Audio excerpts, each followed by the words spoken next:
Dear students, am I audible to you? Yes, ma'am. Yeah, thank you. Okay, a very good morning to all of you. Today, we are joining with the first half of the series of Orientation Program 2023 conducted by Faculty of Applied Sciences. As a resource personnel, today we have one of the senior administrators from our university, Mr. Kitsiri Puldania, the Senior Assistant Registrar of Examination, to deliver a guest lecture on examination rules and regulations for SUSL undergraduates.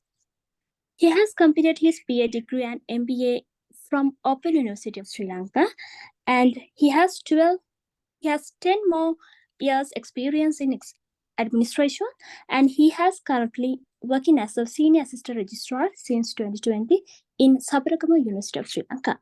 So welcome to the session, sir, and I'll cordially invite Mr. Upodhaniya to continue this session ahead. Dear sir.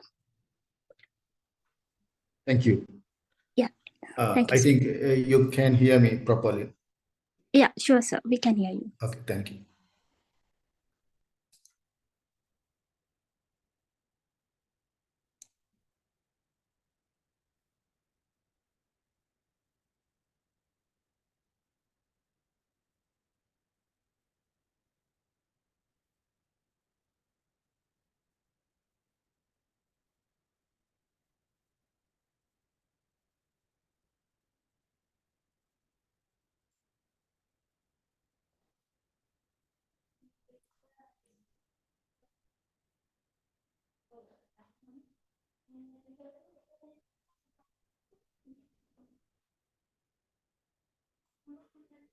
Can you see the slides also?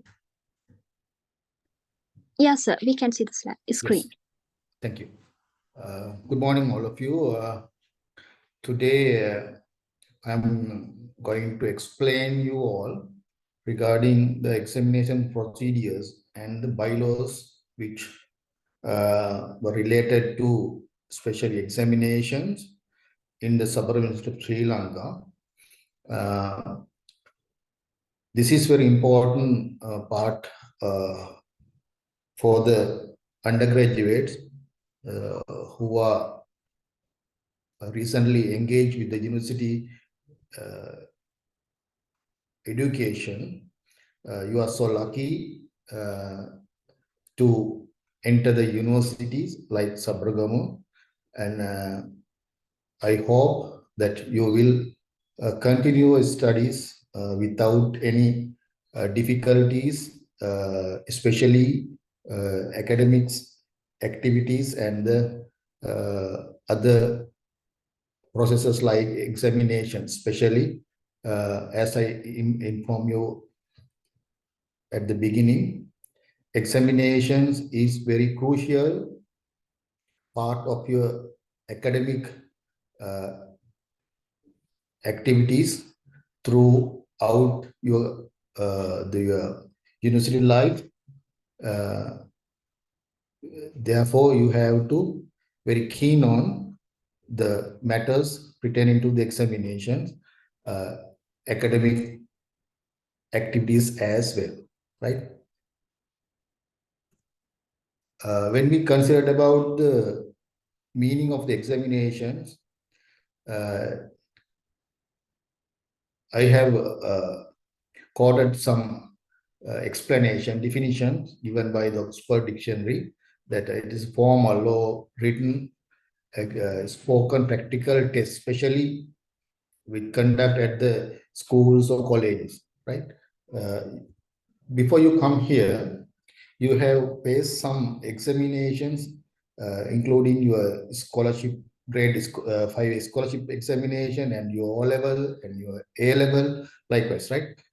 Now, when we consider about the history of the examination, it goes back to the King's era, right? When a country choose a king for their country, they have to show their skills, that they are competent to carry out the duties which related to administration or something, right? Therefore, it has a long history. After examination, they will select a suitable person to rule. Therefore, it has a great history. Therefore, you have to keep in mind, it goes back to the King's era, right? In Sri Lanka, the legal background provides for examinations according to the Act number 25 of 1968, that is Public Examination Act. Under the Section 4, the Commissioner of the Examiner shall conduct examination, that he was empowered with this act to conduct examination, right? Under that, higher educational institutions, they can conduct examinations with this act. It is a legal background for the conducting examination.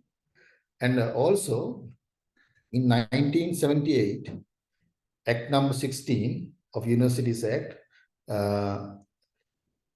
Part 5, under point 29, the universities have the power to hold examination to evaluate their students in different areas, right?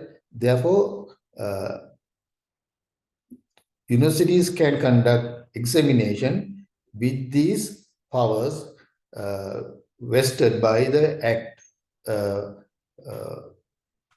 number 16 of 1978.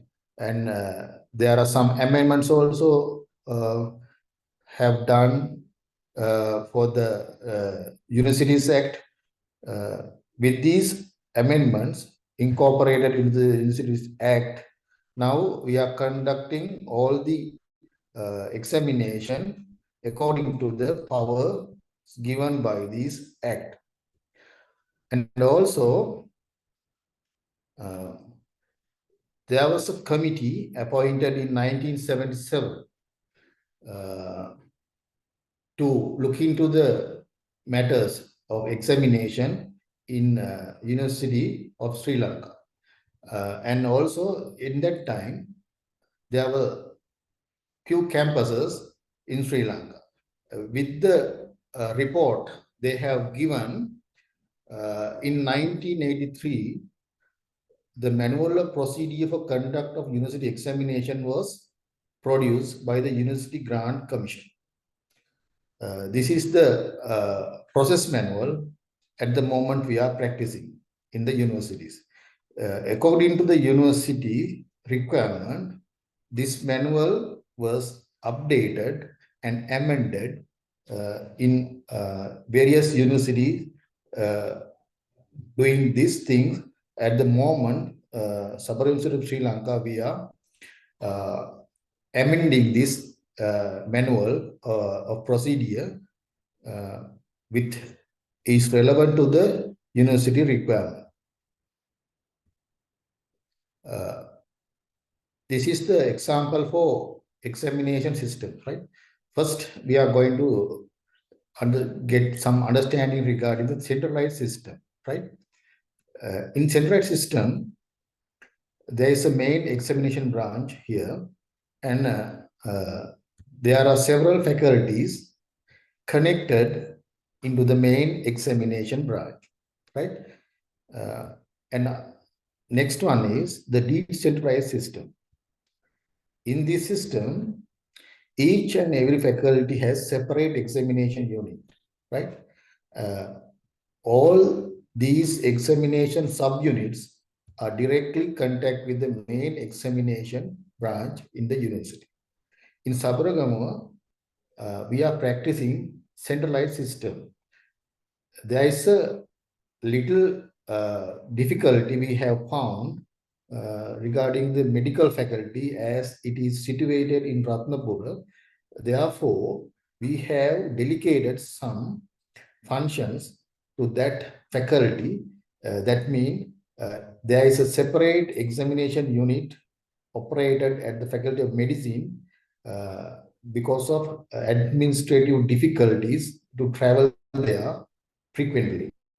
Therefore, at the moment, we are having 9 faculties. The newly established faculties, Faculty of Computing. In addition to that, 2 centers, Center for Open and Distance Learning and Center for Indigenous Knowledge and Community Studies. These all examinations are carried out by the main examination branch situated at the Belihulle premises. As I told you earlier, although the Faculty of Medicine, they have a separate examination unit, the final results will be released by the main examination branch. Therefore, we have a responsibility regarding the final results of the medical faculty students. There, you can imagine how we conduct those all examination with these 9 faculties and 2 centers, right? We have a limited number of staff to handle these things. However, we are handling these things, and in future, the system will be implemented to conduct examination with automated systems. But now, at the moment, we are practicing it from 2021 batch onwards. But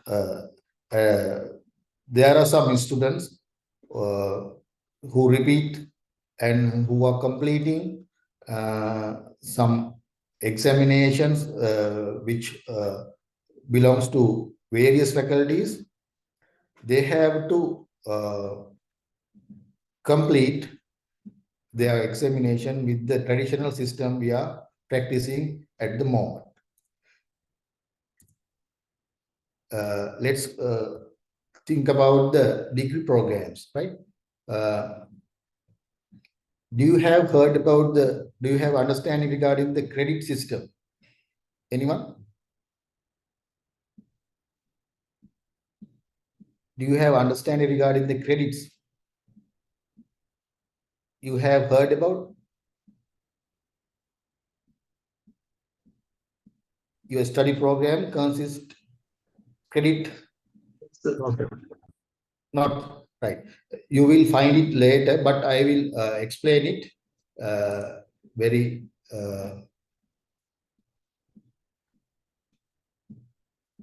right. You can if you do you need explanation in Sinhala or I don't know. It is okay with I continue with the English. If there is any requirement, let me know. Then I can explain it very little by giving priority to the English.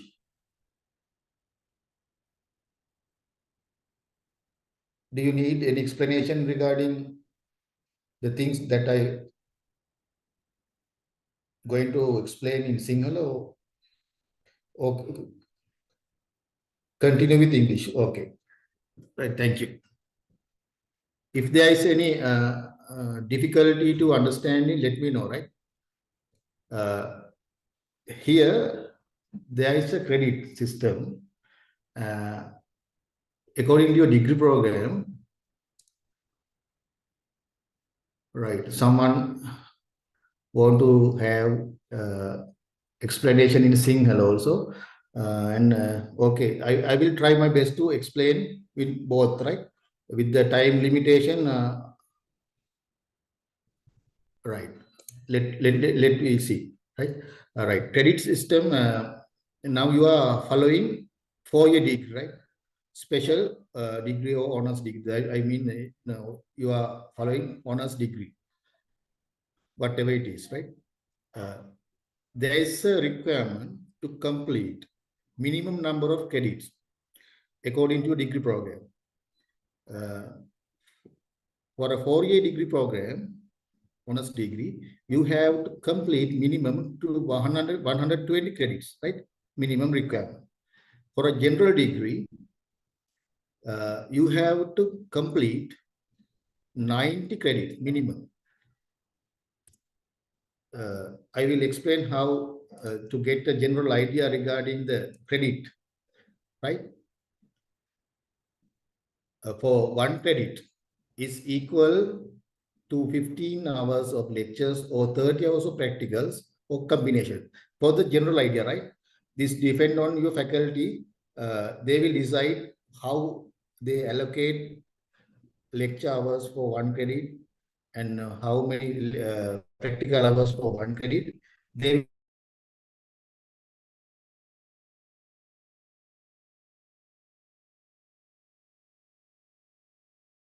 will decide.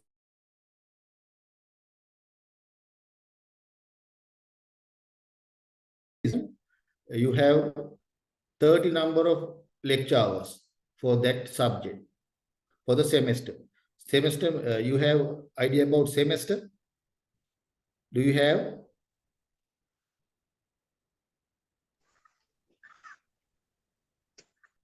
Yes. Do you have? Sorry? Yes, sir. Okay, good. Then each semester you have to have complete number of credits that depend on your faculty requirement or department requirement, right? The thing is, according to the Sri Lanka Qualification Framework, SLQF, you have to complete minimum number of credits that according to the your degree program. මම මේක පොඩ්ඩක් සිංහලෙන් ඔයගොල්ලන්ට පැහැදිලි කරන්නම්. සාමාන්‍යයෙන් විශේෂ හෝ ගෞරව උපාධියක් ඔයගොල්ලෝ කරන්නේ අවුරුදු 4ක ගෞරව උපාධියක්. ඒකේ ක්‍රෙඩිට් වැලියු එකක්. ඒ කියන්නේ මේ ක්‍රෙඩිට් එක කියන අපි සම්භාර අගය කියලා සිංහලෙන් කියනවා. එතකොට මේ වගේ අගයක් තියෙනවා. අගය ක්‍රෙඩිට් 120ක් හෝ ඊට වඩා වැඩි විය යුතුයි. එතකොට ඒ අවුරුදු 4ක ප්‍රෝග්‍රෑම් එක, ඩිග්‍රී ප්‍රෝග්‍රෑම් එකට. ඒ වගේම අවුරුදු 3ක ඩිග්‍රී ප්‍රෝග්‍රෑම් එක, ජෙනරල් ඩිග්‍රී ප්‍රෝග්‍රෑම් එක නම් අවම වශයෙන් ක්‍රෙඩිට් 90ක් හෝ ඊට වඩා වැඩි විය හැකියි. එතකොට මේ සාමාන්‍යයෙන් එක ක්‍රෙඩිට් වැලියු එකක් කියනවා ලෙක්චර් අවර්ස් 15ක්, එහෙම නැත්නම් ප්‍රැක්ටිකල් අවර්ස් 30ක්. ඒ වගේ ඒ දෙකේ කම්බිනේෂන් එකක් වෙන්නත් පුළුවන්. මේක මම ඔයගොල්ලන්ට දෙන්නේ සාමාන්‍ය දල අදහසක් ගැනීම සඳහා. මේක ඔයගොල්ලන්ගේ ෆැකල්ටි එක අනුව, ඩිපාර්ට්මන්ට් එක අනුව ඔයගොල්ලන්ගේ හෑන්ඩ් බුක් එකේ සඳහන් කරලා ඇති ඒ සම්බන්ධව කොහොමද ක්‍රෙඩිට් එකක් හැදලා තියෙන්නේ කියලා. මේ ගැන මොකක් හරි වැඩිපුර දැනගන්න අවශ්‍යතාවයක් තියෙනවා නම් ඔයගොල්ලන්ට පුළුවන් ඔයගොල්ලන්ගේ ෆැකල්ටි එකේ ඒ අදාළ ඇකඩමික් ස්ටාෆ් එකේ ඒ සම්බන්ධ කට්ටිය කන්ටැක්ට් කරලා මේ ගැන අවබෝධයක් ලබා ගන්න. right? එතකොට මීට අමතරව ඔයගොල්ලන්ගේ පැමිණීම 80ක් කියන කාරණාව පිළිබඳව මම පොඩ්ඩක් සඳහන් කරන්නම්. මේක මම සිංහලෙන් එක්ස්ප්ලেইন කරලා ඉංග්‍රීසි වලින් එක්ස්ප්ලেইন කරන්නම්.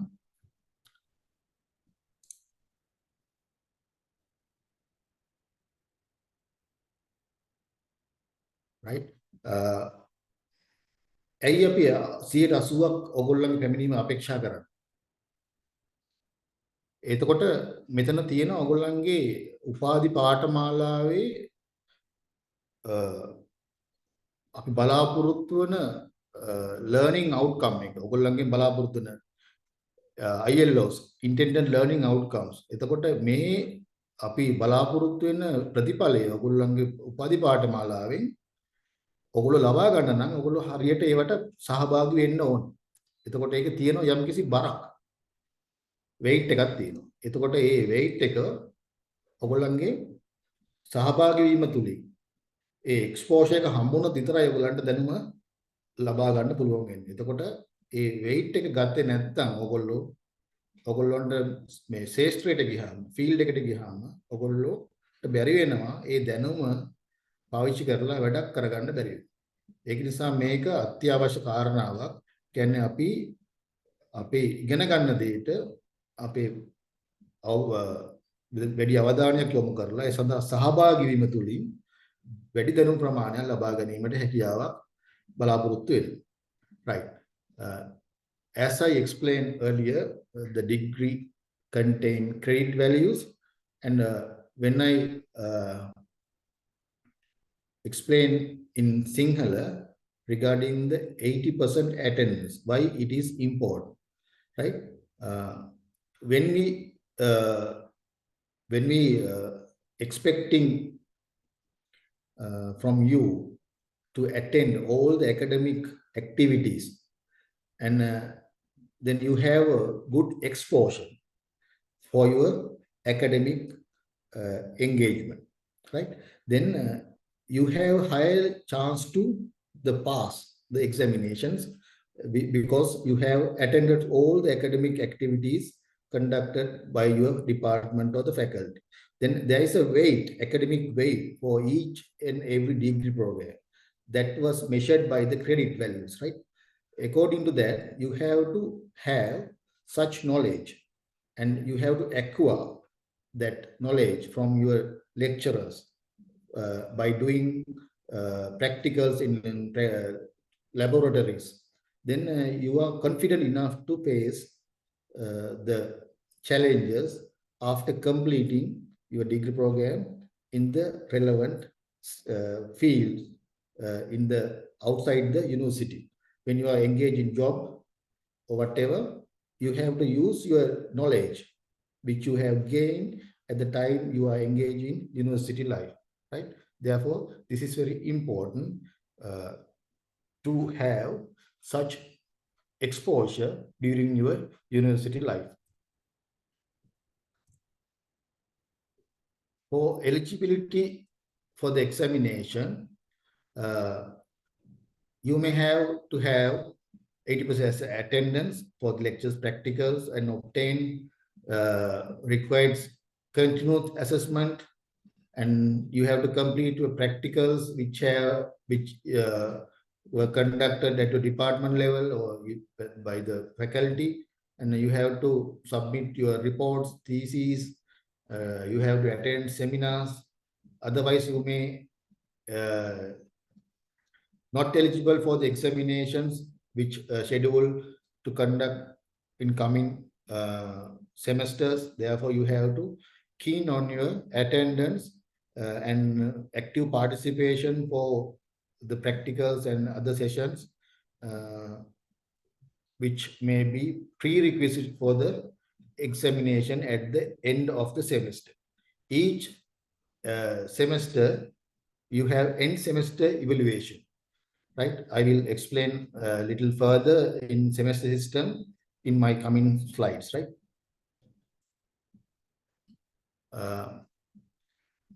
The studentship, you are following 4-year degree program, right? According to that,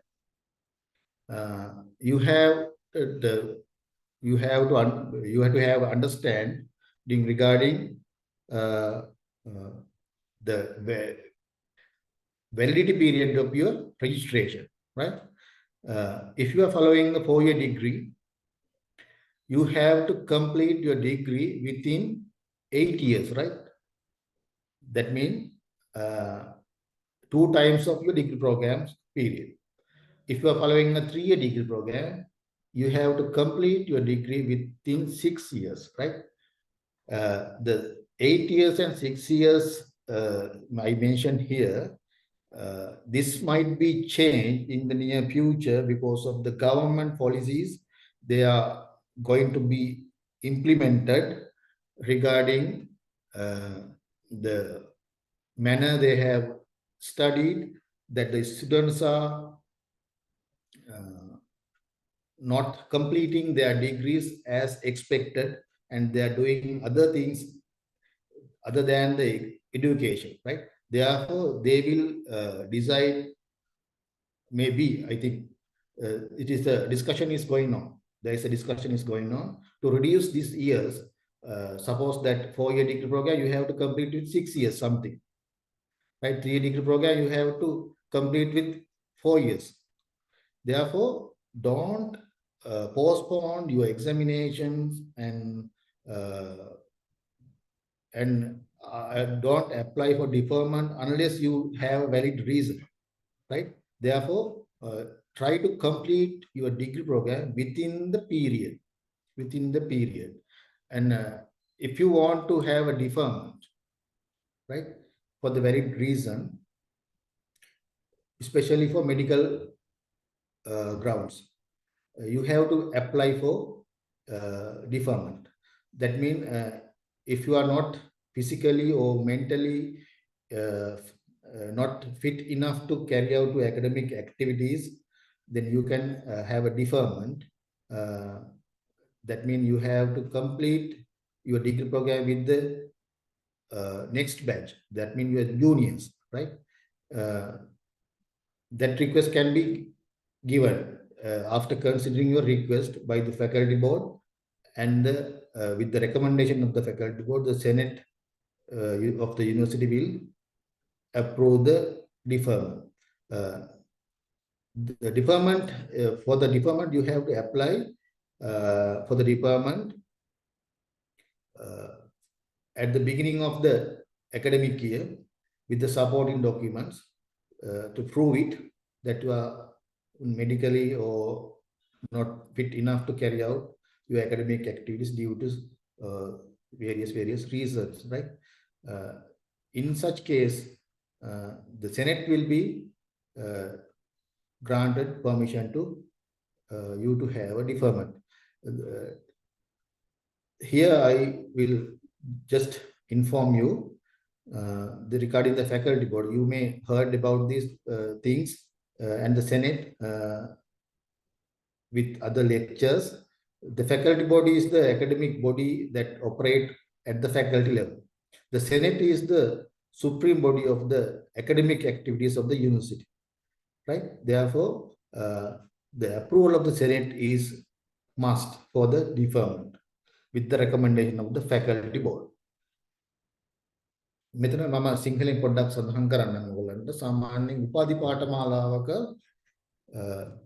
වළංගු කාලය සාමාන්‍ය අවුරුදු 4ක උපාධියක් නම් අවුරුදු 8ක් ඇතුළත ඒ අවුරුදු 4 සඳහා ලියාපදිංචි උපාධි පාඨමාලාව ලියාපදිංචි ශිෂ්‍යයෙක් උපාධි පාඨමාලාව සම්පූර්ණ කරගත යුතුයි.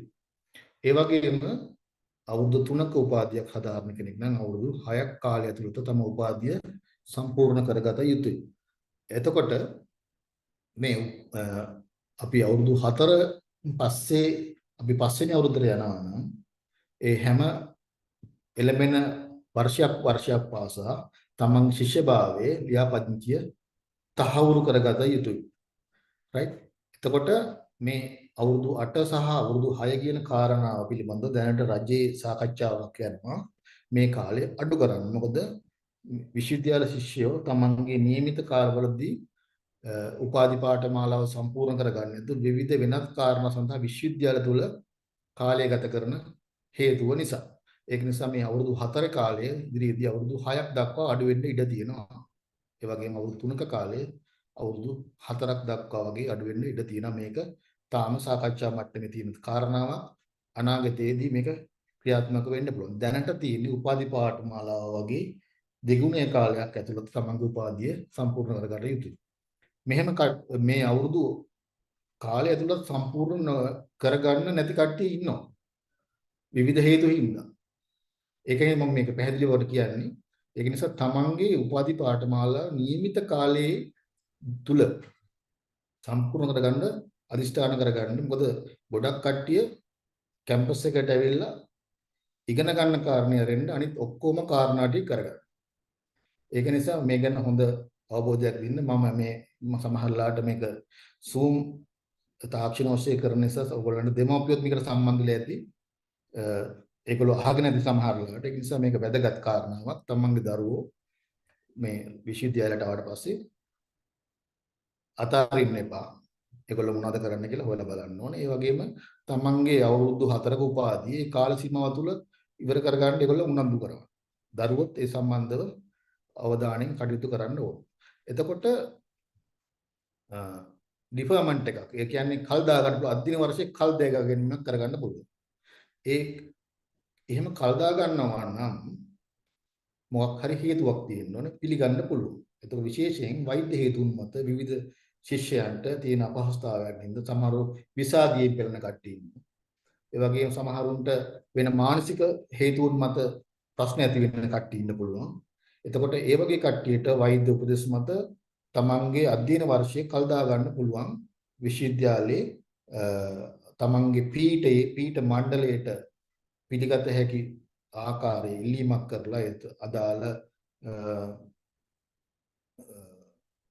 supporting documents ඒ කියන්නේ ඒවට අවශ්‍ය කරන වෙනත් ලියකියවිලි අදාළ දේවල් ඉදිරිපත් කරලා ඒ වගේම විශ්වවිද්‍යාලයේ සනාතන සභාව අනුමත කරොත් තමයි ඔයගලන්ට ඒ වගේ අධ්‍යයන වර්ෂයේ කල් දා ගැනීමට හැකියාවක් තියෙනවා. අධ්‍යයන වර්ෂයේ කල් දාගත්ත කෙනෙකුට තමන්ගේ පාඨමාලාව සම්පූර්ණ කරගන්න පුළුවන් වෙන සමහරලාට තමන්ගේ ජූනියර් බැචස් ඒ කියන්නේ තමන්ගේ ඊළඟ නවක කණ්ඩායමත් සමග. එතකොට තමහට අවුරුද්දකින් විතර තමන්ගේ අධ්‍යයන කාලය අඩු වෙනවා. ඒ පිළිබඳවත් අවධානය යොමු කරන්න ඩිෆර්මන්ට් එකට යන්න ඕන වෙන්නේ තමන්ට ඒක කරගන්න බැරි අවස්ථාවක් විතරයි. ඒ නිසා මම උනන්දු වෙන්න කියලා කියන්නේ මේ වගේ දෙයකට පුළුවන් තරම් ඉක්මනට තමන්ගේ අධ්‍යාපන කාලය තුලත අදාළ කාලය තුල අධ්‍යාපනය හදාarලා විශ්වවිද්‍යාලයෙන් පිට වෙන්න කියලා තමයි මම ඉල්ලා සිටින්නේ. Right. You have heard about the semester system, right? Each academic year consists of 2 semesters, right? That means 1 year means 52 weeks. When we divide it into 2 for the 6 months, 26 weeks for 1 semester. At the end of each semester, you have to sit for the examinations. This is so example for semester, right? The general degree and the special honors degree. Each and every year, you have to sit for a semester examination, as I mentioned earlier. Year 1, semester 1, that means first 6 months of the first year. Then the year 1, semester 2, that means second 6 months of the first year. Likewise, year 1, semester 1, year 1, semester 2, until year 4, semester 2 for the special or honors degree program. Then for a special degree program, for honors degree program, you have to sit 8 examination at the end of each semester in university life. And also, in addition to that, if you are failed to complete some subjects,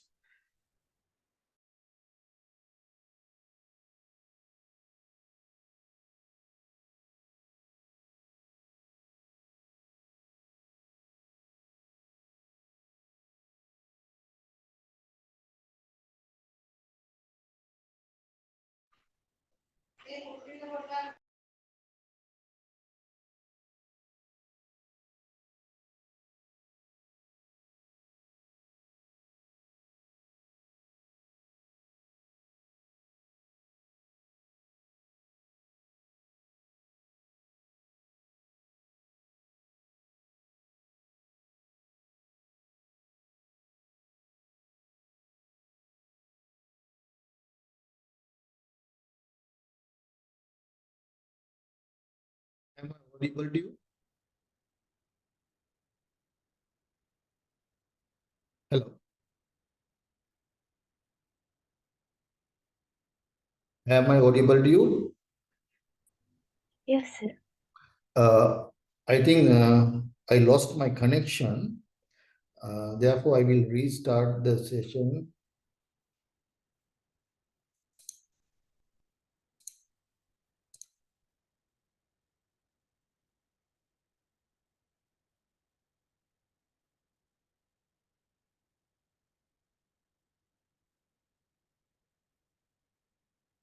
I completed this one, right? I complete this one, right? Yes, sir. Okay. Then I am explaining this slide. Is it okay with you? You heard about what I said? In the meantime, I am explaining. I lost my connection. Right? That is why I am asking you.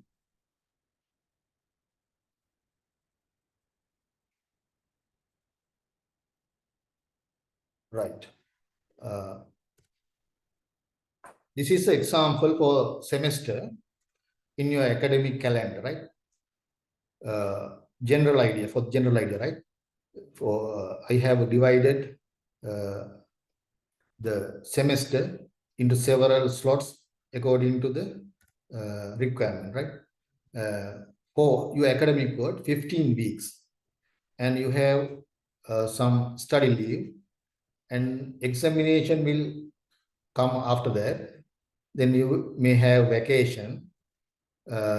Likewise, each semester divided into several sections, right? මේක මම ඔයගලන්ට පොඩ්ඩක් සිංහලෙන් පැහැදිලි කරන්නම්. සාමාන්‍යයෙන් semester එකක් ගත්තාම අවුරුද්දකට semesters දෙකක් තියෙනවා. එක semester එකක් ගත්තාම සාමාන්‍යයෙන් මාස 6ක්. එතකොට මාස 6ක් කියන්නේ අවුරුද්දක් කිව්වම සති 52ක්, මාස 6ක් වුවම සති 26ක්. එතකොට මේ සෑම සමාසිකයක් semester එකක් අපි සමාසිකයක් කියන්නේ සමාසිකයක් අවසානයේ ඔයගලන්ට විභාග තියෙනවා. එතකොට අවුරුදු 4ක ගෞරව උපාධියක් හදාරන ඔයගලන්ට විභාග 8ක් සම්පූර්ණ කරගත යුතුයි. එතකොට මේ විභාග 8 ගත්තාම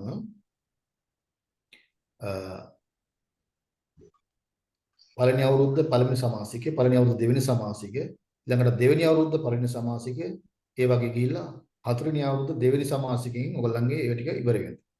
එතකොට බැරි වෙලා හරි ඔයගොල්ලන් යම්කිසි විෂයයකට ෆේල් වුණොත්, ලකුණු ගන්න බැරි වුණොත්, අසමත් වුණොත් ඔයගොල්ලන්ට තව විභාගයක් ඇඩ් වෙනවා. ෆේල් වෙන්න සබ්ජෙක්ට්ස් කම්ප්ලීට් කරගන්න තියෙන එක්සෑම් ගාන වැඩි වෙනවා. ඒක නිසා try කරන්න තමන්ගේ ඒ අදාළ සමාසිකයේ විභාග අදාළ සමාසිකය තුලම සමත් වෙලා අවසන් කරගන්න. එතකොට අපි සාමාන්‍ය ඇකඩමික් කැලෙන්ඩර් එක ඔයගොල්ලන්ගේ අධ්‍යයන කාලසටහන අධ්‍යයන කැලෙන්ඩර් එක ගත්තොත් එහෙම එක සමාසිකයක් සති 26කට ගත්තොත් එහෙම මේ කොටස් කීපයකට වෙන් වෙනවා. එතකොට ඔයගොල්ලන්ගේ අධ්‍යයන කටයුතු සඳහා කාලයක් තියෙනවා සති ගානක්. ඔයගලන්ට අධ්‍යයන නිවාඩුවක් දෙනවා නම් ඒක කාලයක් දෙන ඒ වගේම විභාග පැවැත්වෙන කාලයක් තියෙනවා. එතකොට ඔයගලන්ට නිවාඩු කාලයක් සමහරට හම්බ වෙනවා නම් ඒකත් ওই සමාසිකය ඇතුලේ තියෙනවා. එය මේ විදිහට තමයි සාමාන්‍ය ඔයගලන්ට අදහසක් ගන්න මම ඔයගලන්ට ඇකඩමික් කැලෙන්ඩර් එක කොහොමද වෙන්නේ කියන එක සෙමිස්ටර් එක ඩිසයිඩ් වෙන්නේ කියන එක ගන්න අදහසක් ඇට තමයි මේක ඉදිරිපත් කරලා තියෙන්නේ.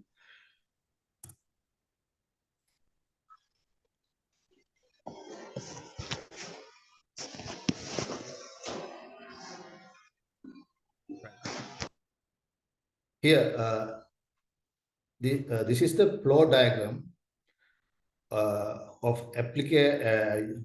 application, submission, and admission issuing process, right?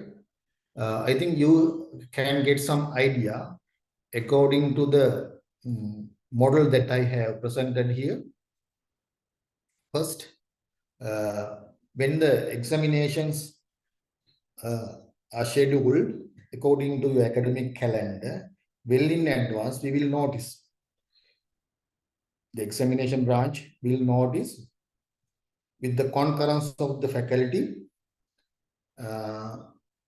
Then after notice we publish, then student can apply for the examination, right? Here,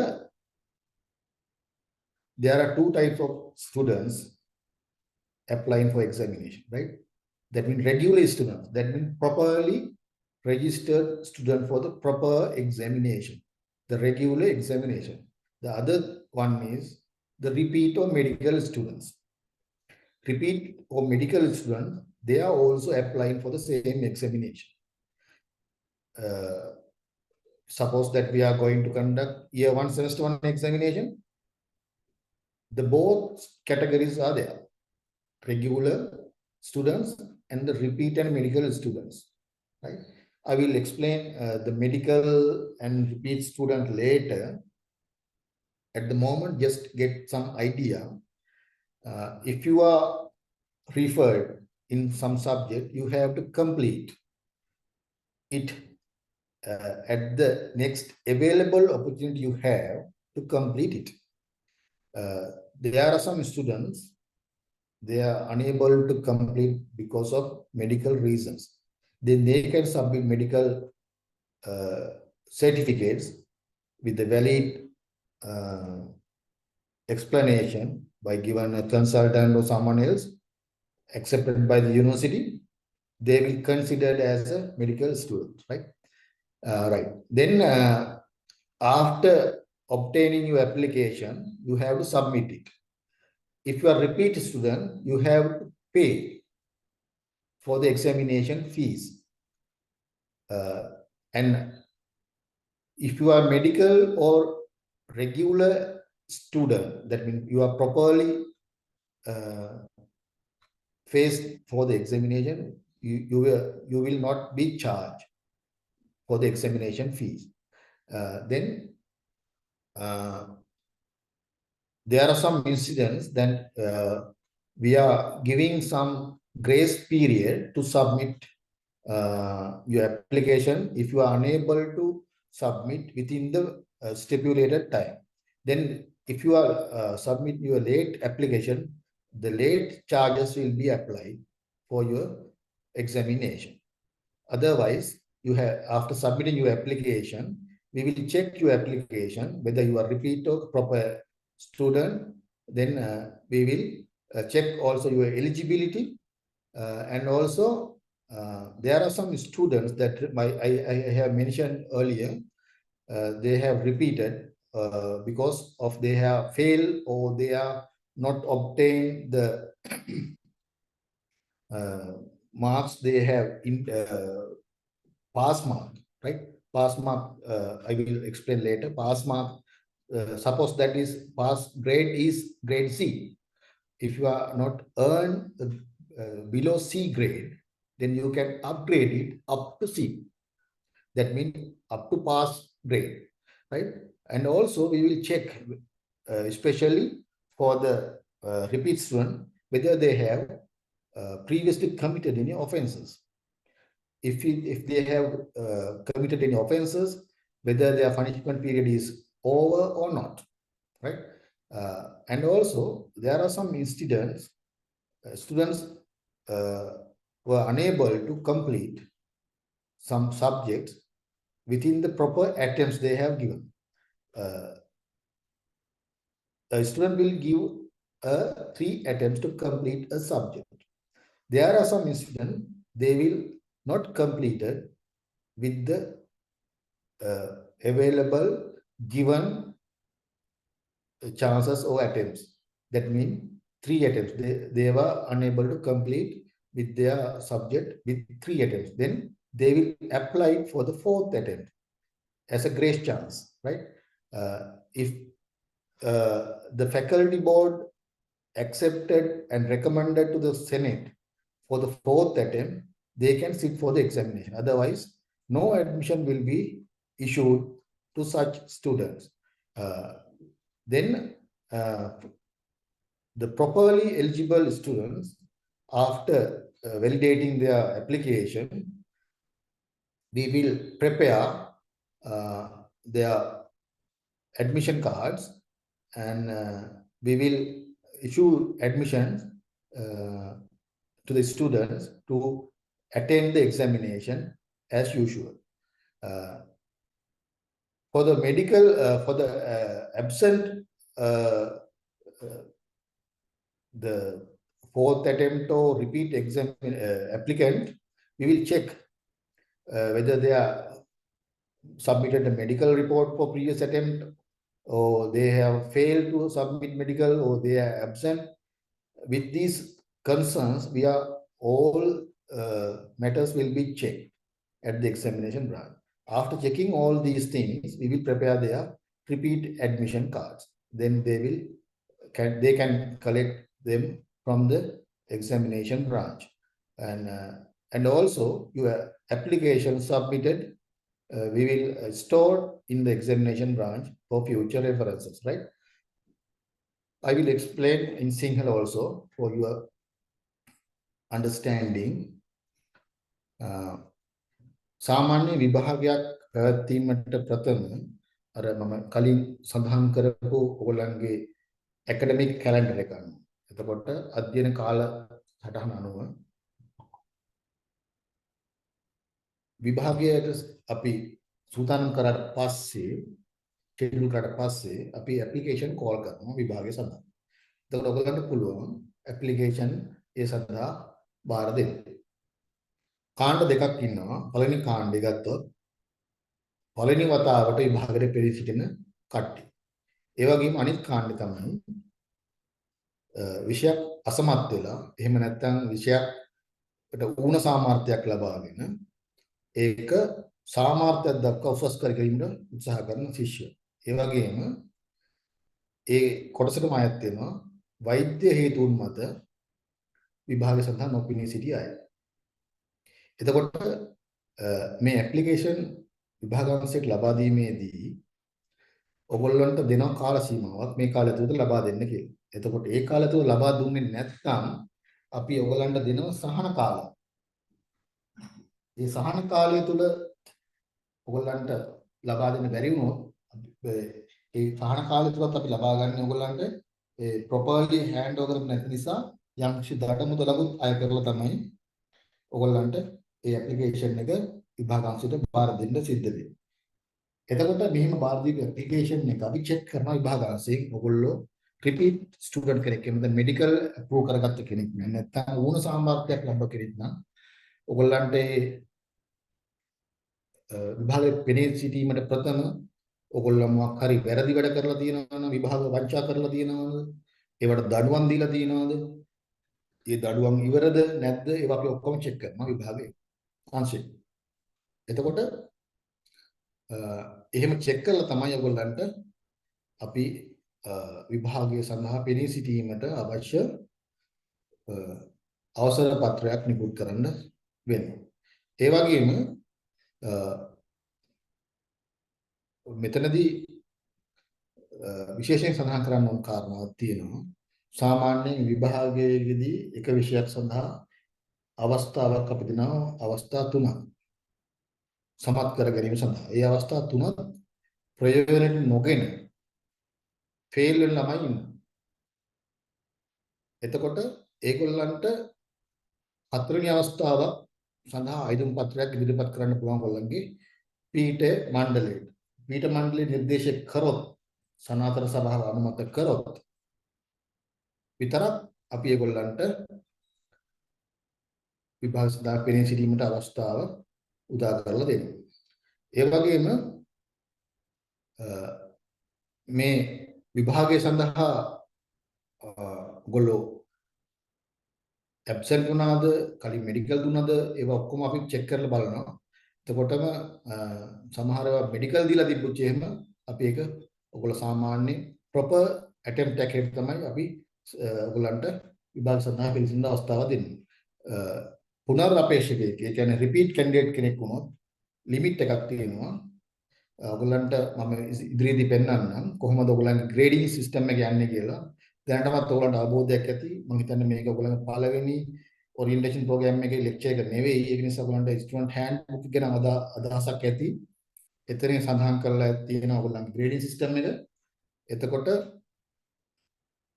repeat වෙන කැන්ඩිඩේට් කෙනෙකුට උපරිමය දක්වා යන්න පුළුවන් පාස් ග්‍රේඩ් එකක් දක්වා විතරයි. ඒ කියන්නේ C කියන ග්‍රේඩ් එක තමයි පාස් ග්‍රේඩ් එකට අපි සඳහන් කරන්නේ. C දක්වා විතරයි යන්න පුළුවන්. හැබැයි වෛද්‍ය හේතුන් මත වගේ කරන කෙනෙකුට ඒ C ග්‍රේඩ් එකත් අභිබවලා තමන් උපයන ලකුණු ප්‍රමාණයට අදාළ ග්‍රේඩ් එක ලබා ගන්න හැකියාව තියෙනවා. එතකොට ඒ අනුව අපි ඇප්ලිකේෂන් ලැබුණාට පස්සේ ඒවා චෙක් කරලා ඔක්කොම කරලා ඉවරලා තමයි ඔයගොල්ලන්ගේ විභාග සඳහා පිළිසිට අවසර පත්‍රයක් නිකුත් කරන්නේ ඔයගොල්ලන්ට. ඒ වගේම ඔයගොල්ලෝ එවපු ඇප්ලිකේෂන්ස් ටික අපි මෙහි විභාගාංශයේ ඉදිරි අවශ්‍යතා සඳහා ගබඩා කරලා තියාගන්නවා. ඊළඟ කාරණේ මම සිංහලෙන්ම කියලා ඊටු ටික ඉංග්‍රීසියට යන්නම්. කොහොමද අපි විභාග කන්ඩක්ට් කරන්න කියන කාරණා. මේක සාමාන්‍යයෙන් ඔයගොල්ලෝ දන්නේ නැති කාරණාවක්. සමහරවිට දන්නවත් ඇති. ඔයගොල්ලෝ කරන්න විභාගය පවත්වන අවස්ථාවට ගිහිල්ලා විභාගෙට වාඩි වෙන එකනේ. එතකොට ඊට තිරයට පිටිපස්සෙන් වෙන කාරණාවක් තමයි මේ කොටස. මේක ගැන සාමාන්‍ය අවබෝධයක් ඔයගොල්ලන්ට තියෙන එක වටිනවා. ඒක නිසා මම මේක පැහැදිලි කරන්නේ.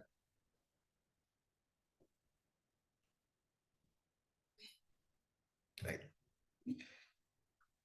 දැන් විභාගයක් අපි සූදානම් කරාට පස්සේ ඔයගොල්ලෝට අවශ්‍ය කරන විභාගයට අවශ්‍ය කරන ප්‍රශ්න පත්‍ර අපි සූදානම් කරගත යුතුයි. එතකොට මේ ප්‍රශ්න පත්‍ර සූදානම් කරගන්නකොට ඒ ප්‍රශ්න පත්‍රය සූදානම් කරන පරීක්ෂකවරයෙක් ඉන්නවා. ප්‍රශ්න පත්‍රයේ හදන පරීක්ෂකවරයෙක් ඉන්නවා. එතකොට ඒ ප්‍රශ්න පත්‍රය හැදුවට පස්සේ ඒ ප්‍රශ්න පත්‍රයේ අදාළ ප්‍රමිතීන්ට අනුව තියනවාද කියලා ප්‍රමිතකරණයකට ලක් කරනවා. ඒක මොඩරේට් කරනවා. එතකොට තව අපේක්ෂකයෙක් විභාග පරීක්ෂකවරයෙක් නැත්නම් පරීක්ෂක මණ්ඩලයක් මගින් ඒ ප්‍රමිතකරණය කරන්න පුළුවන්. එතකොට එහෙම කරාට පස්සේ තමයි අපිට අදාළ ප්‍රශ්න පත්‍රයේ විභාගාංශයට ලැබෙන්නේ. මේක රහසිගතව සිද්ධ වෙන දෙයක්. බොහොම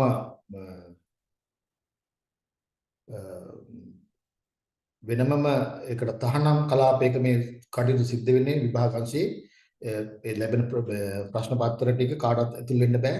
ඒවා කාටවත් පිටට යන්නේ නැහැ. ඒ ආදාළ ආරක්ෂාව සහතික කරලා තියෙනවා. එතකොට මේ ප්‍රශ්න පත්‍රය ලැබුණාට පස්සේ දැන් ඔයගොල්ලෝ අපිට ඇප්ලිකේෂන් සබ්මිට් කරලා තියෙනවා. අපි දන්නවා මේ විෂයන් වලට කී දෙනෙක් ඇප්ලිකේෂන් සබ්මිට් කරලා තියෙනවද කියලා. ලබා දීලා තියෙනවද කියලා. එතකොට ඒ ප්‍රමාණය අපි අවබෝධයෙන් තියා ගන්නවා. ඒ වගේම මේ අපිට ප්‍රමිතකරණයට ලක් වෙච්ච එක නැවත වරක් අපි ප්‍රූෆ් රීඩින් වලට ගන්නවා මේක හදන කෙනා. ඊට පස්සේ අපිට ඒකේ සහතික කළ පිටපතක් ලබා දෙනවා. විභාගස්සේ අපි ඒක සීල් කරලා දෙන්නේ අපිට. ඒක අපි අරගෙන විභාගෙද කිට්ටු වෙනකන් අපි ඒක තියාගන්නවා. අපි කලින් print කරලා තියාගන්නෙත් නෑ. එතකොට මේ හම්බෙන ප්‍රශ්න පත්‍රයේ අදාළ පරිදි අපි ඩුප්ලිකේට් කරනවා. කියන්නේ නැවත පිටපත් කිරීමක් කරනවා. එතන අපි ලැබුණු ළමයි 100ක් ඉන්නවා කියලා ඒ විෂයට අපි සාමාන්‍යයෙන් 100ට අමතරව තව වැඩිපුර ප්‍රශ්න පත්‍ර කීපයකුත් print කරලා 10ක් විතර රිපේ පැකට් එකක් හදලා ඒක සීල් කරනවා. අසම් කරලා සීල් කරලා ඉවරලා විභාගයේ පැවැත්වෙන දවසේ අදාළ ශාලා පරීක්ෂකවරයාට මේක බාර දෙනවා. සුපර්වයිසර්ට බාර දෙනවා. එතකොට ඒ සුපර්වයිසර් විභාගයට අරන් ගිහිල්ලා ළමයින්ට විභාගي පවත්වලා ඒට ඇරෙන්න සමහර වෙලාවට අපි මේ පේපර් පැකට් එක දෙනවට අමතරව ඔයගොල්ලෝ දීපු ඇප්ලිකේෂන් අනුව ඔයගොල්ලන්ගේ ඇටෙන්ඩන්ස් කොලයක් ලබා දෙනවා. ඒ ඇටෙන්ඩන්ස් කොලේ සඳහන් කරනවා සමහරලාට ඔයගොල්ලන්ගේ පළවෙනි වාර පිළිසින්න එකක්ද නැත්නම් මේක මෙඩිකල් එකක්ද දීප එකක්ද ඒ වගේ කාරණා. ඒකේ අපි පළවෙනි වාරය දෙනවද දෙවෙනි වාරයක්ද මොන තුන්වෙනි වාරයද කරන්නේ ඒ වගේ කාරණාත් ඇටෙන්ඩන්ස් ෂීට් එකේ සඳහන් වෙනවා. එතකොට මේ කාරණා පිළිබඳව ඔයගොල්ලෝ වැඩිපුර දැනගත්තත් නැතත් කමක් නැහැ. හැබැයි ඔයගොල්ලන්ගේ ප්‍රශ්න පත්‍රයේ සූදානම් වෙන්නේ ඔන්න ඔය ආකාරයට. right.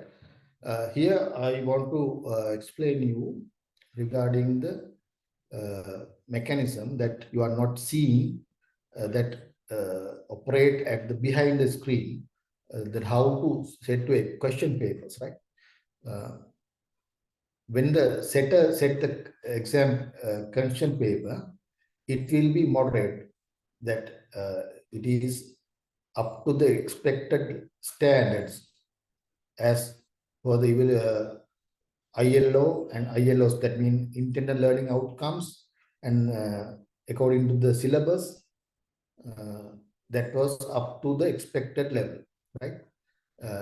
After that, it will be received to the examination branch after moderate, and it was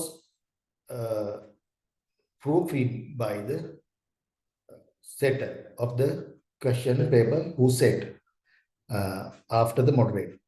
Then they will give us a signed copy, that is, it is ready to print. Then it is considered a confidential document, and it will be kept in a place that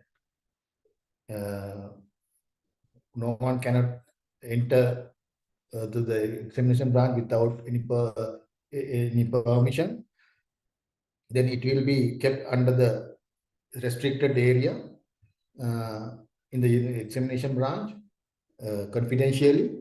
Then we will know at that time how many applications have been received for the particular subject. Then we have idea, there are, suppose that we have 100 students for a particular subject.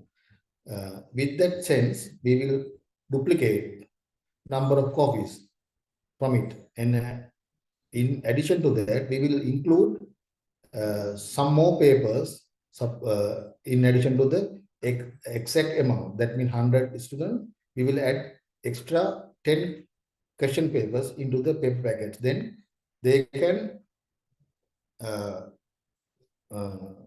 if there is any printing mistake in some papers, they can use the additional papers we have provided at the examination hall. Likewise, we will prepare the attendance sheet according to the application we receive to the examination. Then you can sign your admission attendance sheet at the time you are facing the examination at the exam hall. And also in that admission attendance sheet, we will mention whether you are a proper candidate or repeat candidate or medical student, right?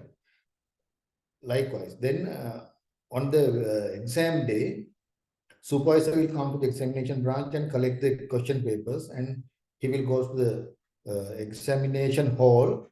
Then they will conduct the examination according to the rules and regulations. After that, they will return the answer script to the examination branch confidentially by sealing them properly.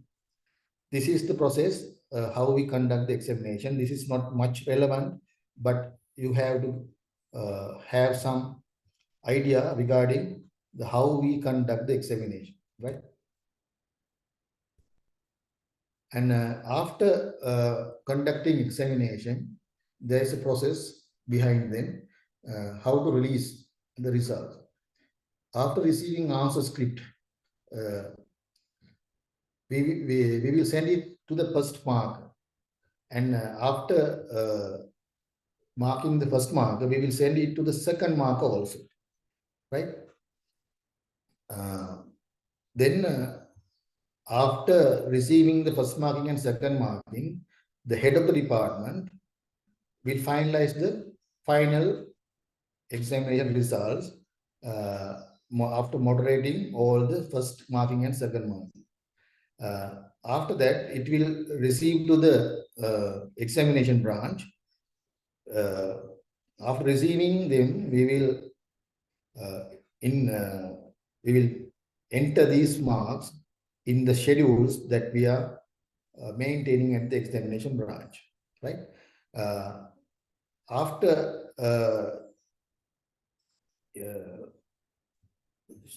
entering the examination marks in the schedules, we have several subject clerks assigned to each and every faculty to process the marks. And if it is a final examination, we will calculate your final grade point average, right? I will explain what is the grade point average. And if it is a final exam, after final examination, we will calculate your final grade point average, and you will given passes and classes according to your achievements, and update the mark books and conduct the results board. to release the result, right? If it is not a final result examination, we will prepare the semester results, and we will conduct the results board, and we will notify the provisional results to the students after checking all these things, subject to confirmation by the University Senate, right? We will file all the results we issued at the examination bureau. සාමාන්‍ය විභාගයක් පැවැත්වුවට පස්සේ විභාගයේ ප්‍රතිඵල නිකුත් කිරීම තමයි ඊළඟ කටයුතු. මෙහිදී ඔයගලන්ගේ උත්තර පත්‍රය දෙවතාවක්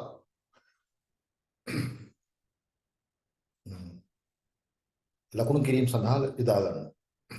ඒ කියන්නේ පරීක්ෂකවරු දෙදෙනෙක් ඔයගලන්ගේ උත්තර පත්‍ර පරීක්ෂා කරනවා. එතකොට පළවෙනි පරීක්ෂකයා සහ දෙවෙනි පරීක්ෂකයා පරීක්ෂා කරලා ඒ දෙන ලකුණු ප්‍රමාණය ප්‍රමිතකරණය කරන්නට ලක් කරනවා අදාළ අංශ ප්‍රධාන විසින්. ඒ අනුව ඔහු හෝයය ඒ අවසාන ලකුණු සකස් කිරීම කරලා විභාගාංශයකට බාර දෙනවා.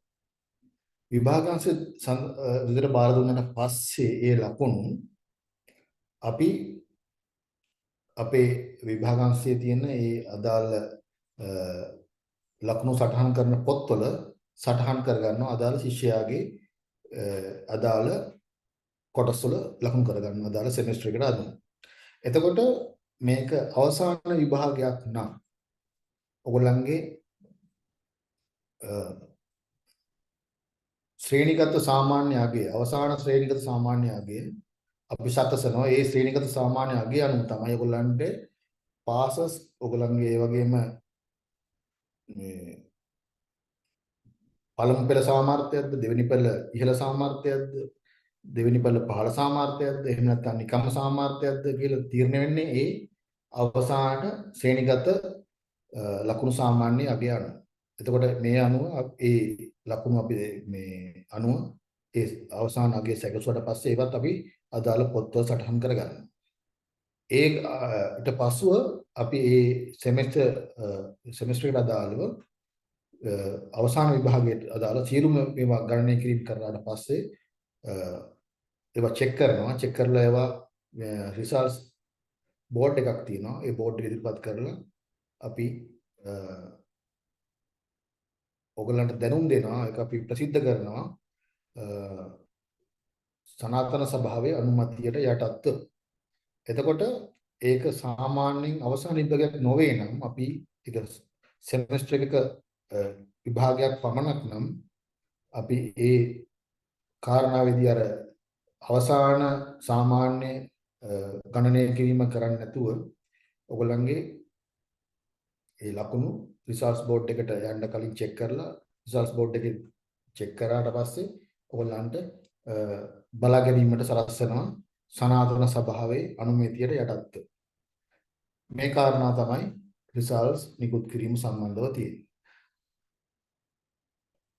ඊළඟට ඔයගලන්ට අවසාන විභාගයෙන් පස්සේ ඔයගලන්ට පුළුවන් විස්තරාත්මක සහතික පත්‍රයක් ලබා ගන්න ප්‍රතිඵල සත්බලයි. එතකොට මේ විස්තරාත්මක සහතික පත්‍රය සඳහා ඔයගොල්ලෝ අයදුම් කරද්දී ඔයගොල්ලන්ට විශ්වවිද්‍යාලය තුලට කිසියම් අයවීමක් කරන්න තියෙනවා නම් ඒ අයවීම් සියල්ල කරලා අමාර කරලා තියෙන්න ඕනේ වෙනකොට. එතකොට මේ සඳහා කිසියම් මුදලක් ගෙවන්න ඕනේ. ඒ මුදල ගෙවුවට පස්සේ තමයි අපි ඒක ඇප්ලිකේෂන් එක බාර අරගෙන ඒ සහතිකය නිකුත් කරන්න අවශ්‍ය කටයුතු කරන්නේ. එතකොට විශ්වවිද්‍යාලයට අයවීම ගැන මම සඳහන් කරා. එතකොට විවිධ අයවීම් තියෙන්න පුළුවන්. සමහරලාට ක්‍රීඩා අංශයට ඔයගොල්ලෝ බෝලයක් අරගෙන ඉව රිටර්න් කරන්න නැතුව ඉන්න පුළුවන්.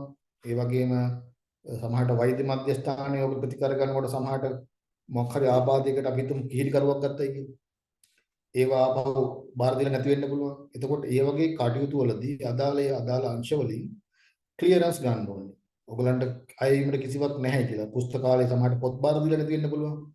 එතකොට ඒවා ඔක්කොම ක්ලියර් කරලා පස්සේ තමයි අපි මේගොල්ලන්ට මේ විස්තරාත්මක ප්‍රතිඵල ලේඛනයක් නිකුත් කරන්නේ. එතකොට මේ විස්තරාත්මක ප්‍රතිඵල ලේඛනය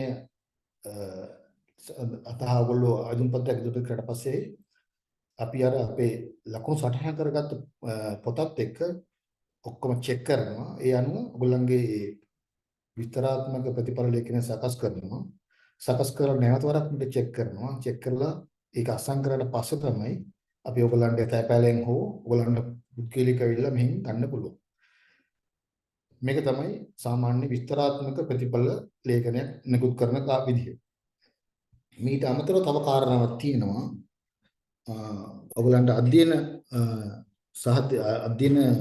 තොරතුරු ඇතුළත් ඔයගොල්ලන්ගේ ලකුණු අඩංගු කරගත්ත සහතිකයක් ඔයගොල්ලන්ට ඉල්ලන්න පුළුවන්. හැබැයි මේක පුද්ගලිකව ඔයගොල්ලන්ට ලබා දෙන්නේ නැහැ. විශේෂයෙන් ඔයගොල්ලන්ගේ උසස් අධ්‍යාපන අවස්ථා සඳහා විවිධ අවස්ථාවල ඔයගොල්ලෝ සම්බන්ධ වෙනවා වෙනත් උසස් අධ්‍යාපන ආයතන සමග.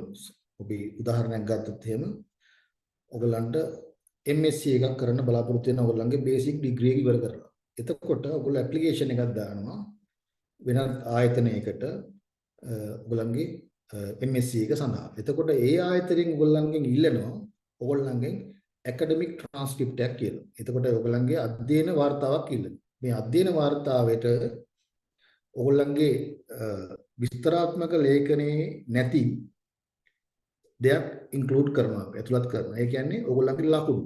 එතකොට ඒ ලකුණු තියෙන කොලේ අපි රහස්‍යභාවයෙන් සලකන දෙයක්. ඒක ඔයගොල්ලන්ට ලබා දෙන්නේ නැහැ. අපි විශ්වවිද්‍යාලයේ මගින් ඒ අදාළ ආයතනයට ඒ සහතිකය යවනවා. දැන් මෙතනදී ඔයගොල්ලන්ට විස්තරාත්මක ප්‍රතිඵල ලේඛනදී හම්බෙන්නේ ඒ අදාළ විෂයට අදාළව ග්‍රේඩ් එකක් තියෙන සහතිකයක්. ලකුණු සඳහන් වෙන්නේ නැහැ. එතකොට අර ඇකඩමික් ට්‍රාන්ස්ක්‍රිප්ට් එකක අධ්‍යයන වර්තාවක් ගත්තාම අධ්‍යයන වර්තාවේ ඒ කොන්ෆිඩෙන්ෂල් ડોකියුමන්ට් එකක් කොයි වෙලාවකවත් ඒ අදාළ ශිෂ්‍යයාට ඒ කියන්නේ උපාධිලාභධාරියාට ඒක බලන්න හම්බෙන්නේ නැහැ. අදාළ ආයතනයට විතරයි අපි ඒක යවන්නේ රහසිගතව යවන්න පිළියෙවිල්ල. හැබැයි මේකේ ඒකටත් අපි ගාස්තුවක් අය කරනවා. එතකොට මේ කොටසේදී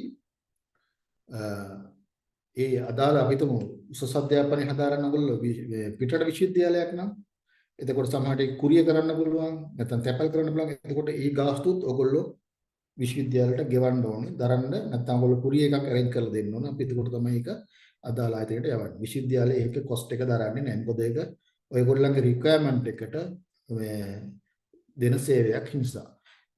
Here I mention regarding the issuing of detailed certificate. Detailed certificate contain only grades that you have achieved for each and every subject you face at the examinations, right? After completion your degree, you can apply, right?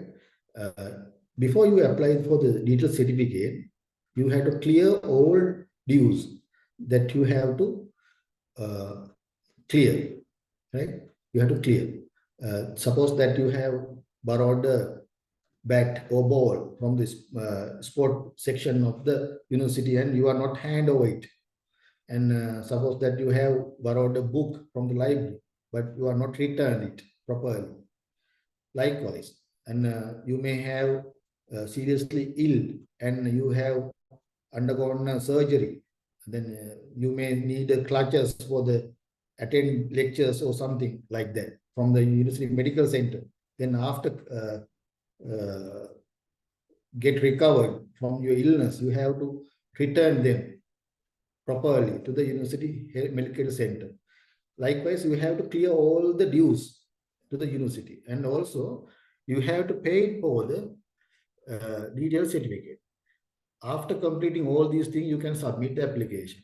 After submitting your application, we will check the marks book that we have entered your marks in the university examination branch, and we will prepare your detailed certificate and check certificate again and sign it and hand it to you, or you can have it by post. Likewise, you can have the detailed certificate. On the other hand, there are some requirements for you to follow your higher studies with different kind of institution around the world, right? Then they are asking you regarding your academic transcript, right? In that time, you have to submit your application with the request that given by that said institution. The academic transcript contain the marks, not the grades, marks you have obtained at each and every examination you face for the subject you are followed at your degree examination. The academic transcript considered as a confidential document.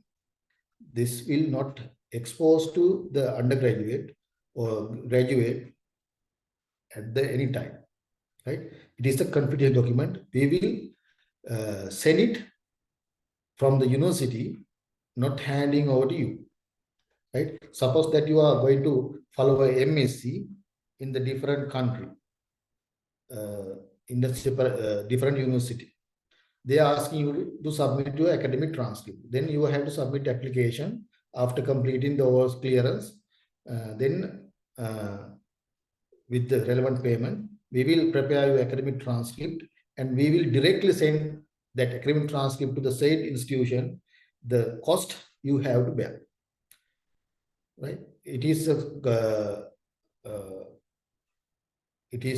mentioned in the document that is not revealed any thing in the academic transcript to the student under any circumstances. This is the difference between the digital certificate and the academic transcript. Digital certificate contains the grades you have obtained. The academic transcript contains the marks you have obtained for the subject, right? This is the way.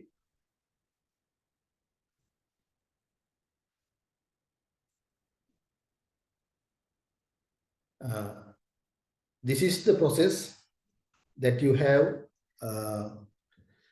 go for the convocation after completing your degree, right? And issuing of degree certificates. We have conducted our 24th general convocation in 2 sessions. First, we conducted on 25th May 2023, and the second phase 27th July 2023.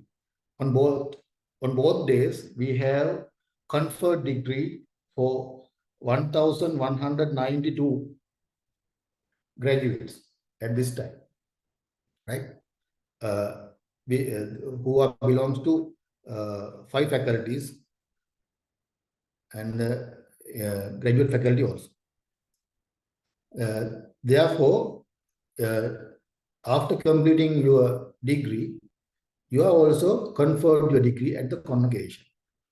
At the time, we will decide the date for the convocation, and we are asking you to submit your supplication forms for the convocation with the relevant payment.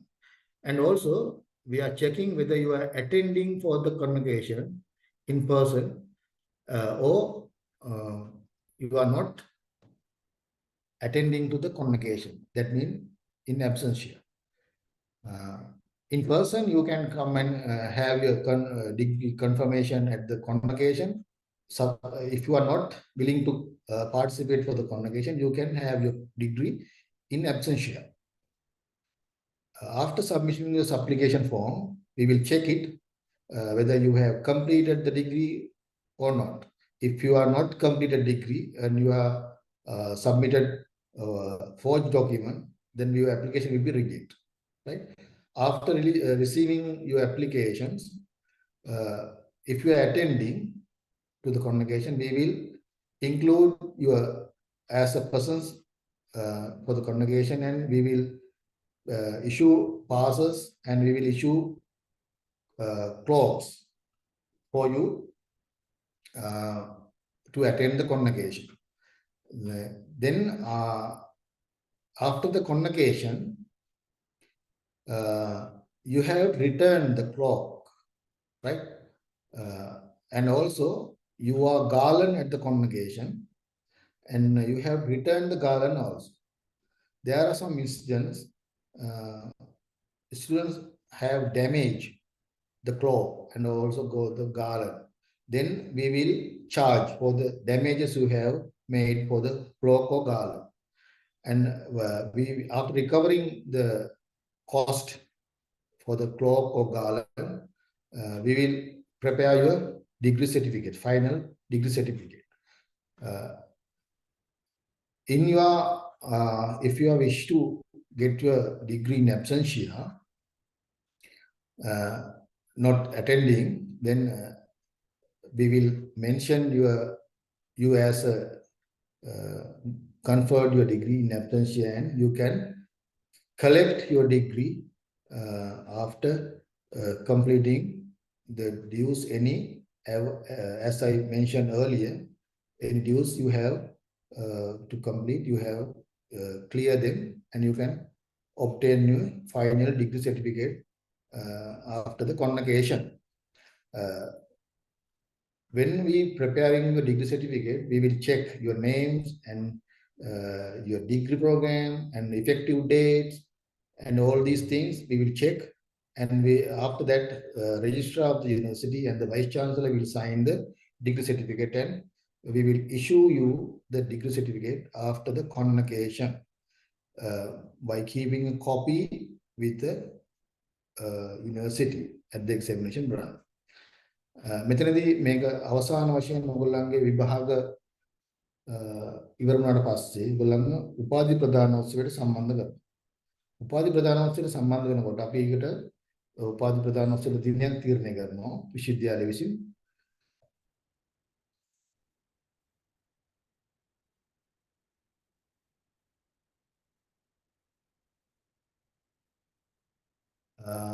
Someone asked why absentia students not include any class category. No, we are included them in absentia according to their classes they have obtained, right? Suppose there is a first class student, he is not willing to participate for the convocation, right? Suppose that the student belongs to the sports sciences and management degree program, right? Then there are some students who have got the first classes, right? After pronouncing his name at the convocation book as mentioned, after that, underneath we will mention in absentia that name also. Only thing that he is in absentia because his inability to attend. We will mention convocation book according to presence list and absentia list also, right? No discrimination made. මෙතනදී සඳහන් කරන්න ඕනේ උපාධි ප්‍රදාන දිනයක් තීරණය කරලා පස්සේ අපි ඇප්ලිකේෂන් කෝල් කරනවා අදාළ උපාධි සඳහා සුදුසුකම් ලබපු අයගේ. එතකොට ඒ සඳහා ඇප්ලිකේෂන් ඔයගොල්ලන්ට යොමු කරන්න පුළුවන්. දැනට අපි සබර විශ්වවිද්‍යාලයේ දැනට අපි උපාධි ප්‍රදානෝත්සව දෙකකට කලින් අපි සූදානම් කරලා තියෙනවා මේ සබ්මිට් කරන්න මේ ඇප්ලිකේෂන් ඔන්ලයින්. ඒ අනුව අපි ඔන්ලයින් ඇප්ලිකේෂන් කෝල් කරනවා. ඇප්ලිකේෂන් සබ්මිට් කරන්න පුළුවන් ඔන්ලයින්. ඒ පේමන්ට් සුත් කරන්න පුළුවන් ඔන්ලයින්. එතකොට මේදී ඔයගොල්ලන්ට තීරණය කරන්න පුළුවන් උපාධි ප්‍රදානෝත්සවයට සම්බන්ධ වෙනවද නැද්ද කියන එක.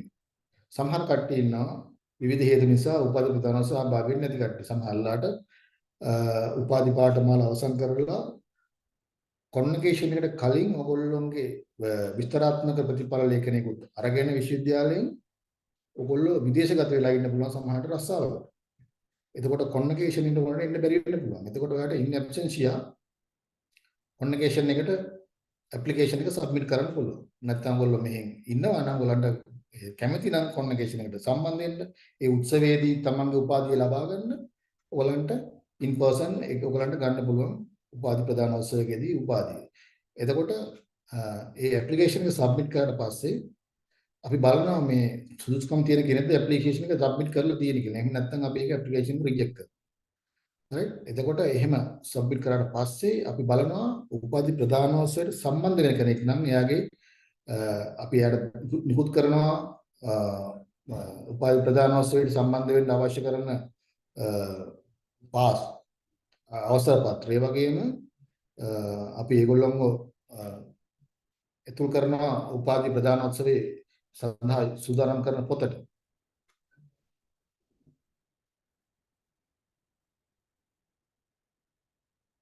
right මම මේ ප්‍රශ්නෙට උත්තරයක් දෙන්නම් කවුද? කවිෂ්ක මේ ෆස්ට් ක්ලාස් එකක් ගන්න පළවෙනි අවුරුද්දේ වැදගත්ම දෙයක්ද පළවෙනි අවුරුද්දේ ඉඳන්මද බලන්න වෙන පොඩ්ඩක් දැනගන්න පුළුවන්ද කියලා. මම මේ ගැන සඳහන් කරන්නම් ඔයගලන්ට. මේකේ වැදගත්කම ඉදිරියේ මම මේ ගැන කතා කරනවා. එතකොට මම ඒක පැහැදිලි කරලා දෙන්නම්. right එතකොට මේ කාරණාවේදී ඔයගොල්ලෝ උපාධි ප්‍රදාන සහභාගී වෙනවා නම් අපි ඔයගලන්ට අදාළ අවසර පත්‍ර නිකුත් කරනවා. ඒ වගේම ඔයගලන්ට නිකුත් කරනවා අපි උපාධි ලෝගුව උපාධි ප්‍රදානෝත්සවයට. ඒතර උපාධි ප්‍රදානෝත්සව දවසේ ඔයගොල්ලෝ මේ ලෝගෝ බැලඳගෙන ආවට පස්සේ අපි ඔයගොල්ලන්ට කරමාලයක් පලඳනවා ගාලන් එකක් කරන උපාධි ප්‍රදානෝත්සවයේදී. එතකොට ඒක ඉවර වුණාට පස්සේ ඔයගොල්ලෝ උපාධි ප්‍රදානෝත්සවයේ අවසානයේ උපාධි ලෝගුව සහ කරමාලය ගාලන් එක දෙකම කිසිම හානියක් නොකර විශ්වවිද්‍යාලයට නැවත බාර දිය යුතුයි. එහෙම හානියක් සිදු කරලා තියෙනවා නම්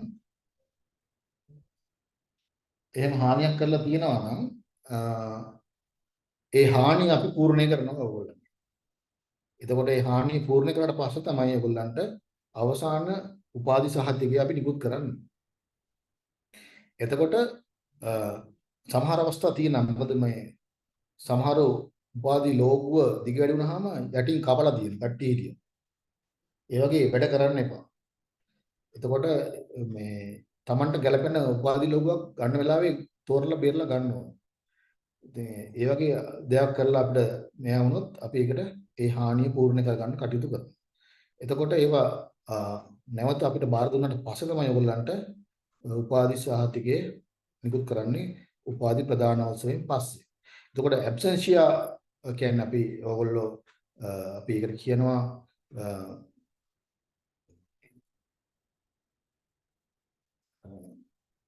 ඔයගොල්ලන්ගේ උපාධිය ලබා ගන්නවා අපි ලබා දෙනවා ඔයගොල්ලන්ට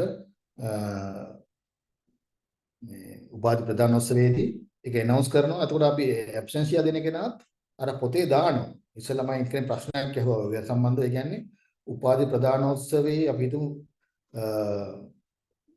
තියෙනවයි කියලා මේවා ඔයගොල්ලන්ගේ එකට අපි හිතමු ඉන්නවා කියලා පළමු පෙළ සාමාර්ථ ගත්ත 5 දෙනාගෙන් 5 දෙනාගෙන් එක්කෙනෙක් ඇබ්සෙන්ෂියා. ඒ කියන්නේ මේ අපි උපාධි ප්‍රදානෝත්සවය දෙනවා. දැන් අපි සිංහලෙන් කියන අභිමුඛව දෙනවා. එන්නේ නැති කෙනෙකුට දෙන අනභිමුඛව. එතකොට අභිමුඛව දෙන ලිස්ට් එකට දාලා අභිමුඛව ගන්න කට්ටිය කියන්නේ ඇවිල්ලා ගන්න කට්ටියගේ ලිස්ට් එකට දාලා ඊට යටින් දානවා අනභිමුඛව ගන්න කෙනා. ඒ කියන්නේ ඇබ්සෙන්ෂියා ඉන්න කෙනාව ඒ යටින් දානවා. එතකොට මේ පොතට අපි ඒක ඉන්ක්ලූඩ් කරලා තියෙනවා. ලිස්ට් එකට අපි දාලා තියෙනවා. ඊට පස්සේ ඒ අනභිමුඛව ගන්න කෙනාට එයාගේ අර මම කලින් සඳහන් කරපු ක්ලියරන්ස් ඒ කියන්නේ අයවීම් තියෙනවා නම් ඒක ක්ලියර් කරලා පස්සේ ඒගොල්ලන්ට තමන්ගේ උපාධි සහතිකය ගන්න පුළුවන් උපාධි ප්‍රදානෝත්සවයෙන් පස්සේ. එතකොට අභිමුඛව ගන්න කට්ටියට අර ක්ලොක් එකයි ගාලන් එකයි රිටර්න් කරලා ඒවල හානියක් කරන්නේ නැතුව තමන්ගේ උපාධි සහතිකය ගන්න පුළුවන්. උපාධි සහතිකය ගන්නකොට අපි ඒක චෙක් කරනවා ඔක්කොම නම් ඔයගොල්ලන්ගේ උපාධිය වළංගු දිනේ ආදාළ උපාධි පාඨමාලාව ඒ ඔක්කොම චෙක් කරලා පස්සේ තමයි විශ්වවිද්‍යාලයේ ලේකාධිකාරිතුමා සහ උපකල්පතිතුමා ඒක අත්සන් කරනවා සහතිකේ ඊට පස්සේ ඔයගොල්ලන්ට ඒක නිකුත් කරනවා.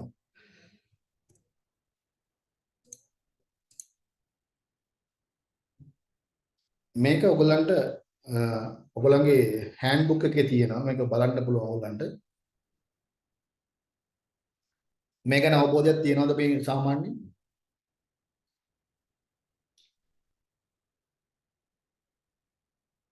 මේ ගැන අවබෝධයක් තියෙනවද?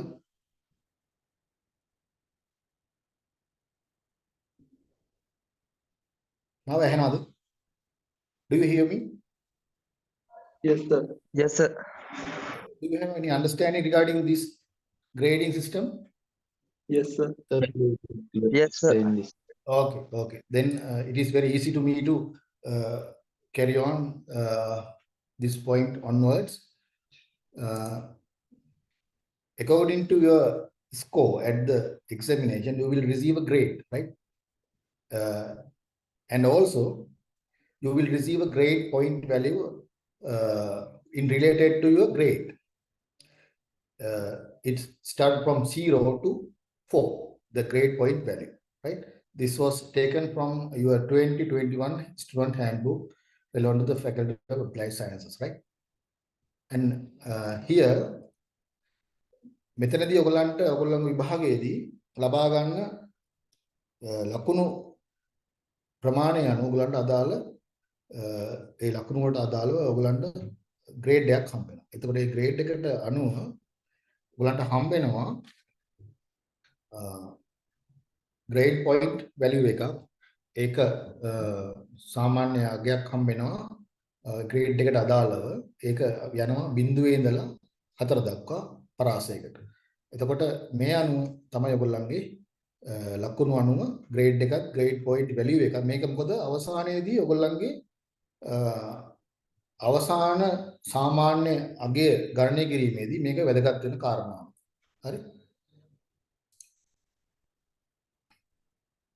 grade point average එක කියන්නේ ශ්‍රේණිගත ලකුණු සාමාන්‍ය. මේක ඔයගොල්ලන්ගේ handbook වල තියෙනවා. ඔයගොල්ලන්ට ඒක බලා ගන්න පුළුවන්. හින්දා මම මේක explain කරන්න යන්නේ නැහැ. මේක න අදහසක් ගන්න පුළුවන්. කොහොමද හැම අවුරුද්දකම ඔයගොල්ලන්ගේ grade point value එක අපි ගන්නවා. ඒ grade point value එක අරගෙන තමයි අපි ඔයගොල්ලන්ගේ final grade point value එක අපි decide කරන්නේ. semesters 8 subjects වලට අරගෙන ඒ ටික ඔක්කොම හරි ගස්සලා තියෙනවා. මේක example එකක් ඔයගොල්ලන්ට අදහසක් ගන්න. මේක මම හිතනවා ඔයගොල්ලන් සාමාන්‍ය ඔයගොල්ලෝ science based background එකක් තියෙන students like නිසා ඔයගොල්ලන්ට මේ formulas ගැන අවබෝධයක් ඇති. කොහොමද මේක computation කරන්නේ ඒක ගැන අවබෝධයක් ඔයගොල්ලන්ට තියෙන්න ඕනේ. right? එතකොට මේක ඩිග්‍රී ප්‍රෝග්‍රෑම් එක අනුව බරක් තියෙනවා. අවුරුදු පතා බරක් තියෙනවා. එතකොට මේ 100% බර එකතු වෙනවා අවුරුදු 4 අවසාන වෙනකොට. එතකොට මේ ෆෝමියුලා එක අනුව තමයි ඔයගොල්ලන්ගේ ෆයිනල් ග්‍රේඩ් පොයින්ට් ඇවරේජ් එක හදාගන්නේ. අවසාන ශ්‍රේණිගත ලකුණු සාමාන්‍ය ගණනය කිරීම කරන්නේ. එතකොට මේ බර තියෙන එක හැම අවුරුද්දකම GPA එක අපි කවුන්ට් කරලා ඒ කම්පියුටේෂන් කරපු ටික ඔක්කොම මේ බරක් තියලා තමයි අපි අවසාන ලකුණු ටික මේ අවසාන grade point average එක. ඒ කියන්නේ ශ්‍රේණික සාමාන්‍ය අගේ ගණනය කිරීම කරන්නේ. එතකොට ඒ ගණනය කිරීම අනුව තමයි ඔයගොල්ලන්ගේ ක්ලාස් එක ඩිසයිඩ් වෙන්නේ. තුන්වෙනි අවුරුදු 3ක තියෙන ප්‍රෝග්‍රෑම් එකත් ඒ ආකාරයමයි. එතකොට ඒක වෙනස් වෙන percentages පළවෙනි අවුරුද්දේ කොහොමද ගන්නෙ, දෙවෙනි අවුරුද්දේ කොහොමද ගන්නෙ, තුන්වෙනි අවුරුද්දේ කොහොමද බර තියන්නේ කියලා. හරි? මේක ඔයගොල්ලන්ට පැහැදිලි කරගන්න පුළුවන් ඔයගොල්ලන්ගේ අදාළ ඩිපාර්ට්මන්ට් එකේ නැත්නම් ෆැකල්ටි එකෙන් හෑන්ඩ්බුක් එක ගැන එක්ස්ප්ලেইন කරද්දී ඔයගොල්ලන්ට මේ ගැන ගොඩක් අවබෝධයක් ලබා ගන්න පුළුවන් මේ ගැන ඉදිරියට. මේක පොඩි එක්සැම්පල් එකක් මම හදලා තියෙනවා ඔයගොල්ලන්ට. මම මේක right. This is I think I didn't explain regarding these slides in English. This is the way you calculating your final grade point average, and you have to weight each and every year up to 4 by first year 20%, second year 20%, third year 30, fourth year 30, likewise 100% will be weighted at the end of the degree program. This is the formula you can apply after completing your subjects in each semester.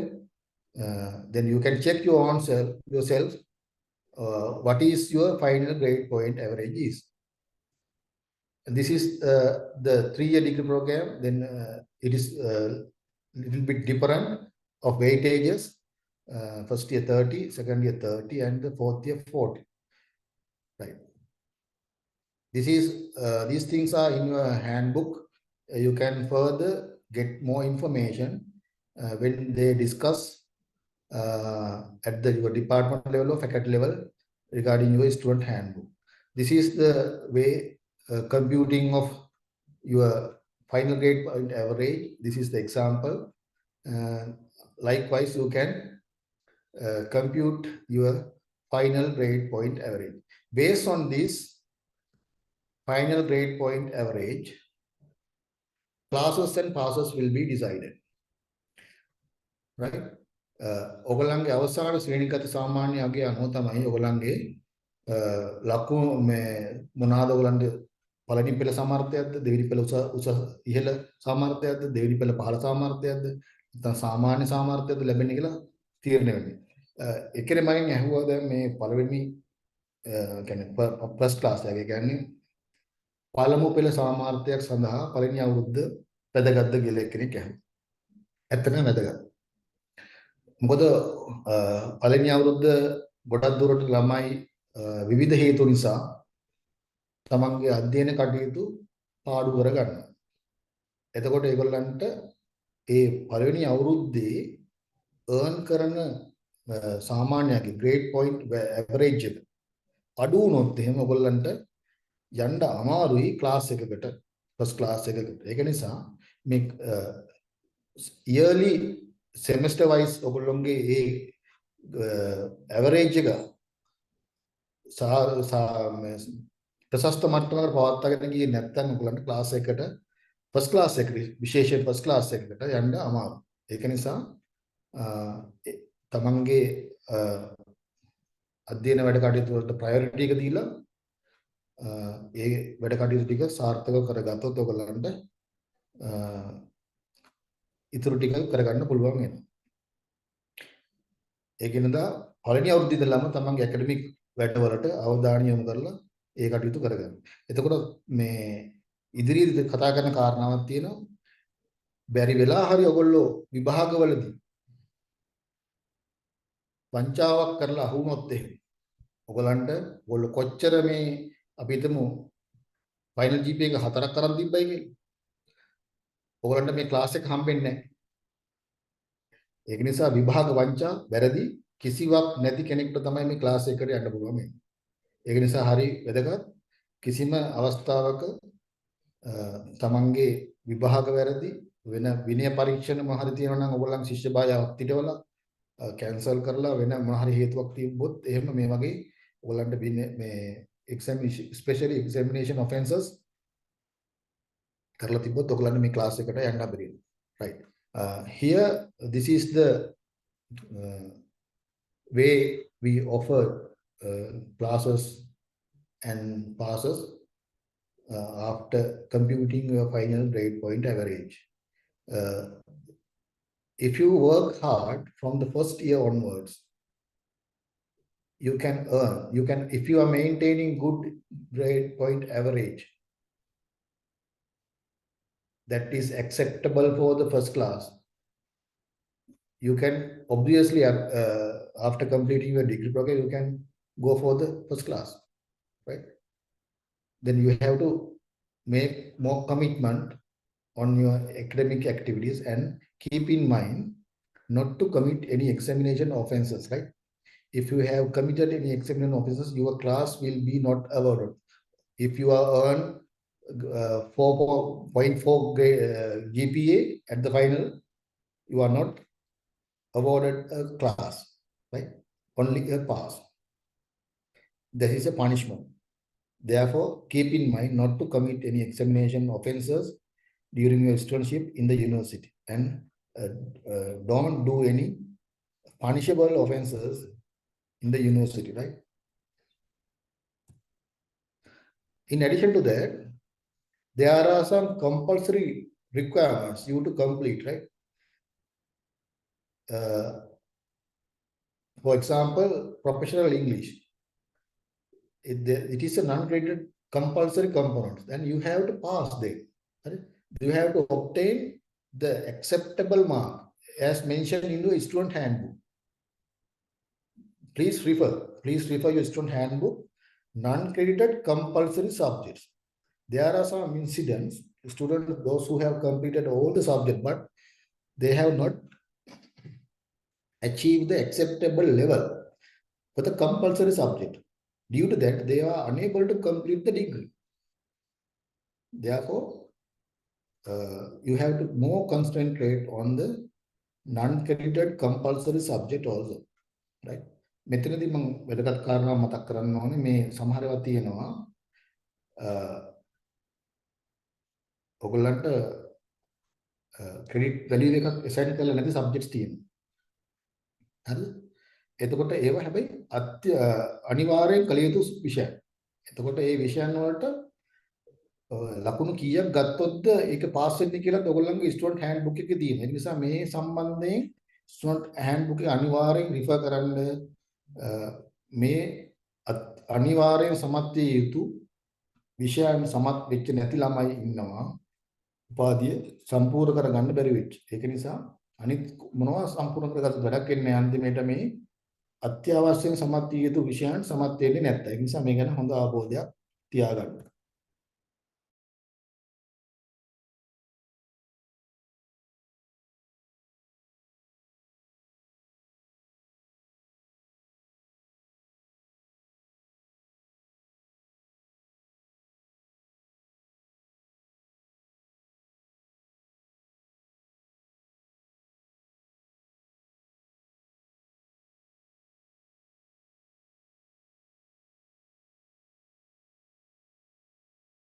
නැවත සමීක්ෂණය සඳහා අයිදුම් පත්‍රයක් ඉදිරිපත් කරන්න.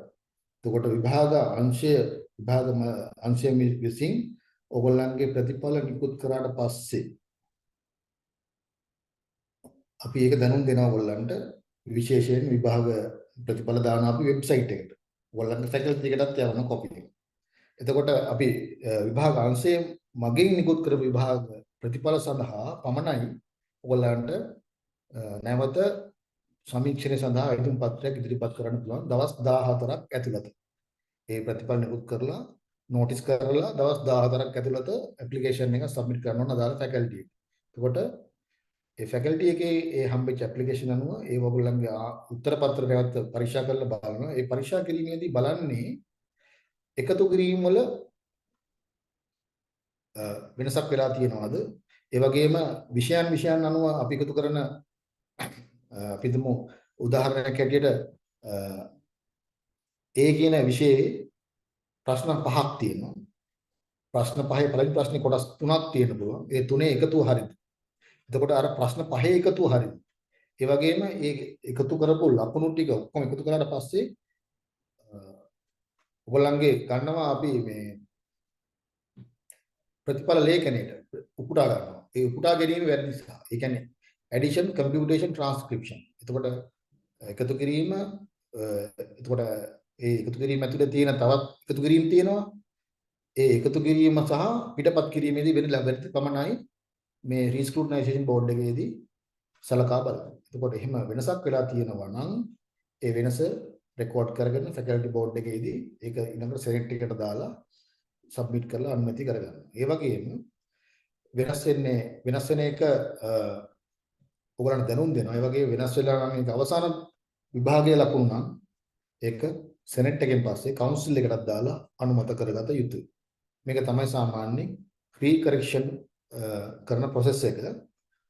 මේකට විශ්වවිද්‍යාල ප්‍රතිපාදන කොමිසම චක්‍රලේඛ 978 තමයි ප්‍රතිපාදන සපයලා දීලා තියෙන්නේ.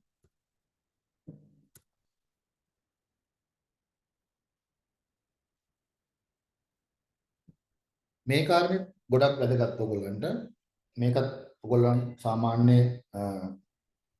අවබෝධ කරගත යුතු කාරණාවක්. සාමාන්‍යයෙන් විෂයයකට නැවත පෙනී සිටීම නැත්නම් පුනර් පරීක්ෂණයේ අපේක්ෂක හැටියට වාඩි වෙනවා. මොකද්ද ඒවට තියෙන ප්‍රතිපාදන කොහොමද වෙන්නේ කියන කාරණා. එතකොට සමහරලාට ඔයගොල්ලෝ ලබා ගන්න පුළුවන් අපි පාස් මාක් එක කියලා අපි ගත්ත ග්‍රේඩ් එක C කියන ග්‍රේඩ් එක ගත්තොත් එහෙම C වලට අඩු වෙන්නේ. ඒ කියන්නේ C- එකක් හෝ ඊට වඩා අඩු ග්‍රේඩ් එකක් අරගෙන තියෙනවා නැත්නම් ඔයගොල්ලෝ ඒක පුළුවන් ඒක අප්ග්‍රේඩ් කරගන්න C එකක් දක්වා. මොකද ඒක ඔයගොල්ලන්ගේ GPA කැල්කියුලේෂන් එකේදී වැදගත් වෙනවා. හරිද? එතකොට එහෙම නැත්නම් ඔයගොල්ලෝ ෆේල් වුණු සබ්ජෙක්ට් එක E grade එක අනිවාර්යෙන් ඔයගොල්ලෝ ඒක අප්ග්‍රේඩ් කරගන්න ඕනේ. ඒක පාස් ග්‍රේඩ් එකක් දක්වා. එතකොට මම අර අප්ග්‍රේඩ් කරගන්න කියලා කිව්වේ GPA එක වැඩි කරගන්න පුළුවන් ඒකේ ඉම්ප්‍රූව් කරගන්න පුළුවන් C+ එකක් sorry C- එකක් D+ එකක් D එකක් වගේ තියෙනවා නම් ඔයගලන්ට ඒක C එකක් දක්වා අප්ග්‍රේඩ් කරගන්න ඉම්ප්‍රූව් කරගන්න පුළුවන් GPA එක. එතකොට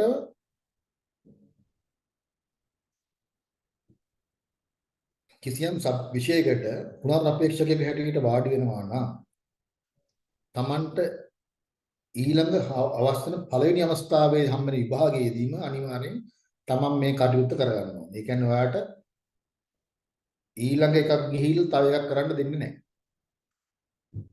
ඒ කියන්නේ තමන්ට ලැබෙන පළවෙනි අවස්ථාවේ තමන් ඒ අප්ග්‍රේඩ් කරගන්න ඒ නැත්නම් රිපීට් සබ්ජෙක්ට් එක පාස් වෙන එකට විභාගයට වාඩි වෙනවා. එතකොට නැත්නම් ඔයගොල්ලන්ගේ එක ඇටෙම්ප්ට් එකක් නැති වෙනවා. විභාගයට සම පිළිසින අවස්ථාවක් නැති වෙනවා. ඒ වගේම රිපීට් කැන්ඩිඩේට්ස්ලාට විශ්වවිද්‍යාලයෙන් යම් කිසි මුදලක් අය කරනවා ඒ සබ්ජෙක්ට් එකට ඒ සබ්ජෙක්ට් එකට අදාළ ගාස්තු ගෙවන්න ඕනේ. එතකොට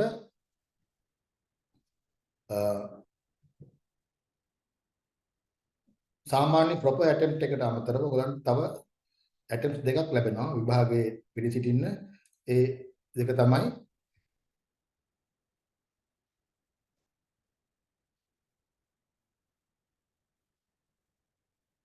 නෑ මෙතනදී රිපීට් වෙනවා නම් සබ්ජෙක්ට් එකක් එයාට යන්න පුළුවන් උපරිම මැක්සිමම් ග්‍රේඩ් එක C. මෙඩිකල් ග්‍රවුන්ඩ්ස් වලට යනවා නම් එයා ප්‍රොපර් කැන්ඩිඩේට් කෙනෙක් හිට තමයි සලකන්නේ. එතකොට එයාට යන්න පුළුවන් A+ එකක් දක්වා යන්න පුළුවන් මෙඩිකල් ග්‍රවුන්ඩ්ස් යටතේ.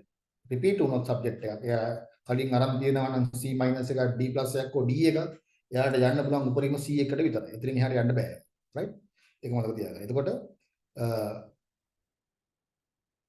ග්‍රේස් chance එකක් ගන්නවා නම් සමහරලාට හතරවෙනි අවස්ථාවක් attempt එකක් ගන්නවා නම් faculty board එක decide කරනවා ගොඩක් වෙලාවට යම් කිසි ශිෂ්‍යයෙකුට උපාධිය සම්පූර්ණ කර ගැනීමට නොහැකියාව වෙලා තියෙන්නේ කිසියම් විෂයයකට ක්‍රෙඩිට් දෙකක් තුනක් හතරක් විතර වගේ අවස්ථාවක් ඊට වැඩි ප්‍රමාණයක් නම් ගොඩක් කරන්න දෙන්නේ නැහැ. අවසර faculty board එක recommend කරාට පස්සේ senate එක තමයි ඒක අනුමත කරන්න ඕනේ. හතරවෙනි අවස්ථාවක් දෙනවා. හරි. Here this is the possible ways to resit for the examination if you are obtain C- or less grade, or if you are earned complete or update it up to C. If you are attending under medical grounds, you can go maximum, right? If you are repeating the subject, you can only go up to C. And also, you have to sit for the examination with the next first available opportunity you got. And if you are neglecting that opportunity and you are passing that, your attempt will be lost. And you have to make payment for the repeat subject. Only 2 repeat attempts are given in addition to the proper attempt within the registration validity period. And for the repeat subject, only maximum grade is C. If you are applying for the 4th attempt, for the grace chance, the faculty board will be decided and Senate will be approved. If you are unable to complete your degree without having passed lesser credited subjects, that means 1, 2, 3, or 4 credit subject, then the faculty board will be decided, Senate will be approved by giving the 4th attempt or not, right?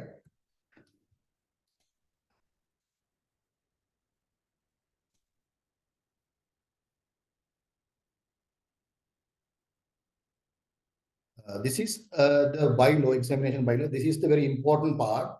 I will continue with the little explanation by English onwards because I have incorporated Sinhala also in the slides, into the slide, this slide onwards. Therefore, I am not going to explain in Sinhala because it was incorporated, right? This is the bylaw number 3 of 1996 of Sabar University that pertaining to the examination. of the university, right?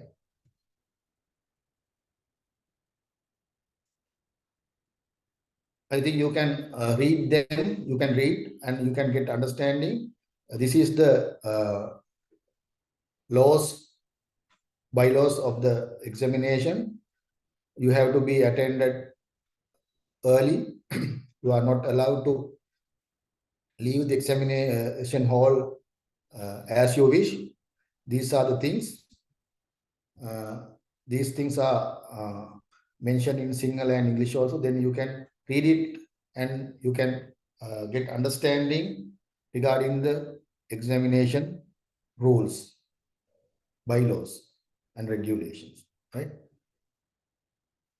I'm not going to explain because you can get idea after reading them.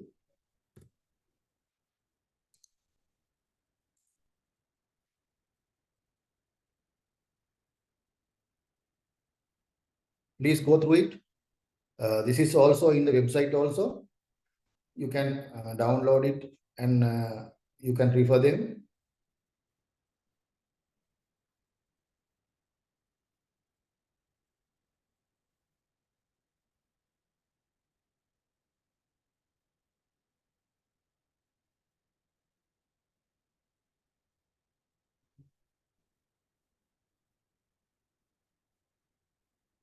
Because of the time concern, I'm not going to explain deeper.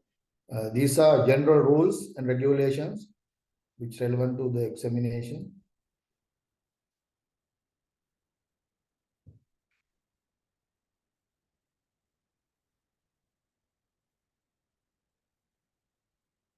මේකොගොල්ලෝ කියවලා තේරුම් ගන්න මේක විභාග නීති රීති මේ විශ්වවිද්‍යාලයේ website එකේ මේක අපි දාලා තියෙනවා. ඔයගලන්ට ඩවුන්ලෝඩ් කරලා බලන්න පුළුවන්. bylaws.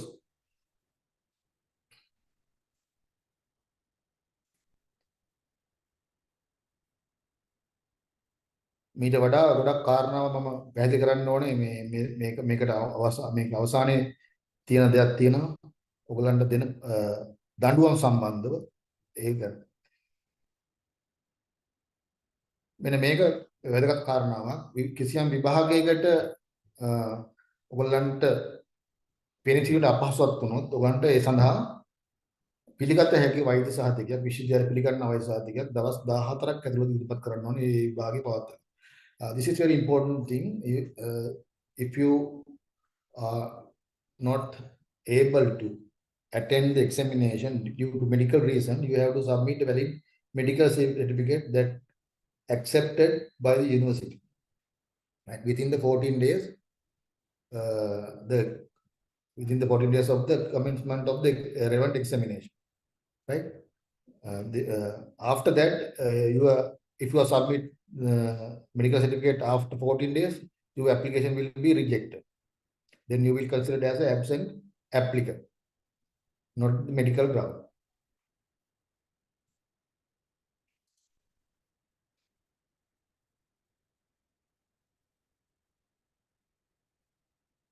This is very important thing. Examination malpractices, right? විභාග අක්‍රමකතා. මෙන්න මේ කාරණා සම්බන්ධව ශිෂ්‍යයෝ විවිධ ආකාරයට කටයුතු කරලා මේවල ප්‍රතිපාක විඳිනවා. එතකොට මේ කාරණාවලදී විශේෂයෙන් අනවශ්‍ය ලිපි ලේඛන ළඟ තබා ගැනීම, කොපි කරනවා, වංචාකරණය, විශ්වවිද්‍යාලය විභාග ලිපි ලේඛන වෙනත් ශාලාවල විභාග ශාලාවෙන් අරන් යන විදියට අනවශ්‍ය විදියට හැසිරෙනවා. තමන් වෙනුවෙන් වෙන කෙනෙක් ඉදිරිපත් කරන්න උත්සාහ කරනවා. ඒ වගේ කරනවත් තියෙනවා. එතකොට ප්‍රශ්න පත්‍රයක තියෙන දේවල් ආයතාකාරයෙන් දැනගෙන උත්සාහ කරනවා. එතකොට එහෙම නැත්නම් තව කෙනෙක් වරදක් කරන්න අනුබල දෙන්න පුළුවන්. එතකොට විභාග පරීක්ෂකවරුන්ට ඒ වගේ ශාලාවේ රාජකාරී කරන කටට අයුතු බලපෑම් කරන්න පුළුවන්. ඒ වගේම සනාතන සභාව කියන්නේ විශ්වවිද්‍යාලයේ සෙනෙට් එක විභාග අක්‍රමිතාවක් ලෙස සැලකෙන ඕනම අක්‍රමිතාවක් කිරීම සම්බන්ධයෙන් ඕගොල්ලන්ට punishment දෙන්න පුළුවන්. This is very important. you have to very careful regarding the examination malpractices. There are lots of incidents were reported. Each and every examination, by doing these examination offenses, they are suffering throughout the academic program, and they lose their classes. They will punish lot of things, right? Therefore, keep in mind not to commit any examination offenses during your academic activities, right? Processing unauthorized document, copying, cheating, removal of examination stationery from the examination hall, inappropriate behavior, impersonation, gaining or attempting to gain unlawful access to the content of the question paper, aiding or baiting someone to cheat, or receiving assistance from someone to cheat, using undue influence on supervisors, mediators, or other examination officials, any other action you have committed, considered as an examination malpractice by the University Senate. Therefore, you have to very keen on these things. After reporting the examination offense, we will submit the offense to the committee which was appointed by the Senate. Then the Senate will be impose the appropriate punishment according to the recommendation made by the subcommittee. Right? විභාග අක්‍රමතාවය පිළිබඳ අපිට වර්තමාන පස්සේ ශාලාධිපතිවරයන් අපි ඒක විභාග අක්‍රමිකතා කමිටුවකට යොමු කරනවා. ඒක සනාතන සභාව ගේ අනුකමිටුවක්. එතකොට ඒ අනුකමිටුවේ තීරණය සනාතන සභාවට දෙන්න දෙනවා. සනාතන සභාව වගේම ඒ අපේක්ෂකයන්ට දඬුවම් නියම කරනවා.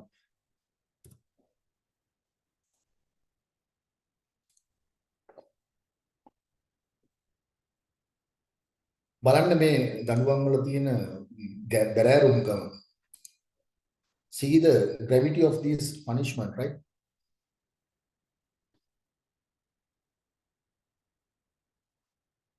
There are some students.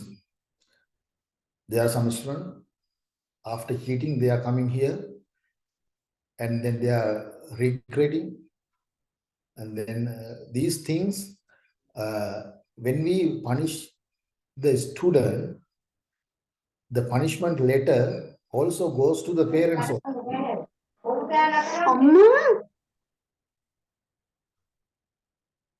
Right. The punishment letter addressed to the student also going to the parents also.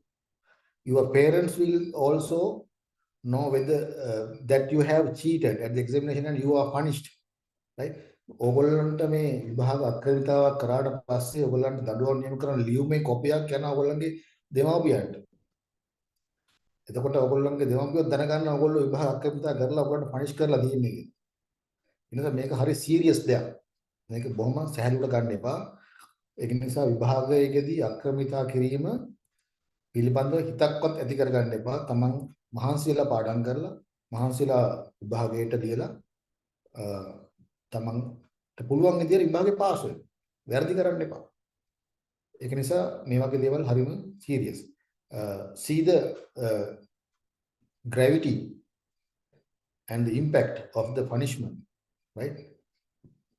Imposed by the university according to the rules and regulation that was decided by the Senate of the university with the approval of the council. And also, you have to keep in mind, after committing examination offenses, some are making appeals to reconsider the punishment, right? The Senate also decided not to consider any grievances, any appeal submitted after the offense. මේක වැදගත්. ඔයගොල්ලෝ විභාග අක්‍රමිතා කරලා පස්සේ සහන ඉල්ලනවා විභාග අක්‍රමිතා පිළිබඳව. එතකොට සනාතන සභාව දැනටමත් තීරණය කරන්න දින ඒ වගේ කරන කිසියම් ඉල්ලීමක් සලකා නොබලන ලෙසට. එතකොට ඔයගොල්ලෝ විභාග අක්‍රමිතා කරාට පස්සේ ඒ කිසියම් නැවත කරන අභියාචනාවක් බාරගන්නේ නැහැ. කරාට වැඩක් නැහැ. ඒ නිසා මුලදීම මේක තමන්ගේ සිහිය තියාගෙන හරියට වැඩ කටයුතු ටික කරගන්න. එතකොට ඔයගලන්ට විභාගේ පාස් වෙන්න පුළුවන්. මේකට අමතරව තියෙනවා අනිවාර්යෙන් ලබා දෙන පනිෂ්මන්ට්. අර ඉස්සෙල්ලා තිබිච්ච ප්‍රමාණයට අමතරව. එතකොට මේ පිළිබඳ දැඩි අවධානය යොමු කරන්න කියලා මම ඉල්ලා හිටිනවා ළමයි සියලු දෙනාගෙන්. This is the compulsory punishment imposed by the Examination Malpractices Committee to approval of the Senate, in addition to the punishment mentioned earlier, right? You are not giving a class for the degree, as I mentioned earlier, and you will limiting this maximum grades up to C, right? The pass mark, and also you will not receive any scholarships or bursaries. These bursaries and scholarships will be cancelled, and withdraw your residential facilities, and you are not calling, inviting to the convocation ceremony, and delaying graduation, right? Lot of punishments.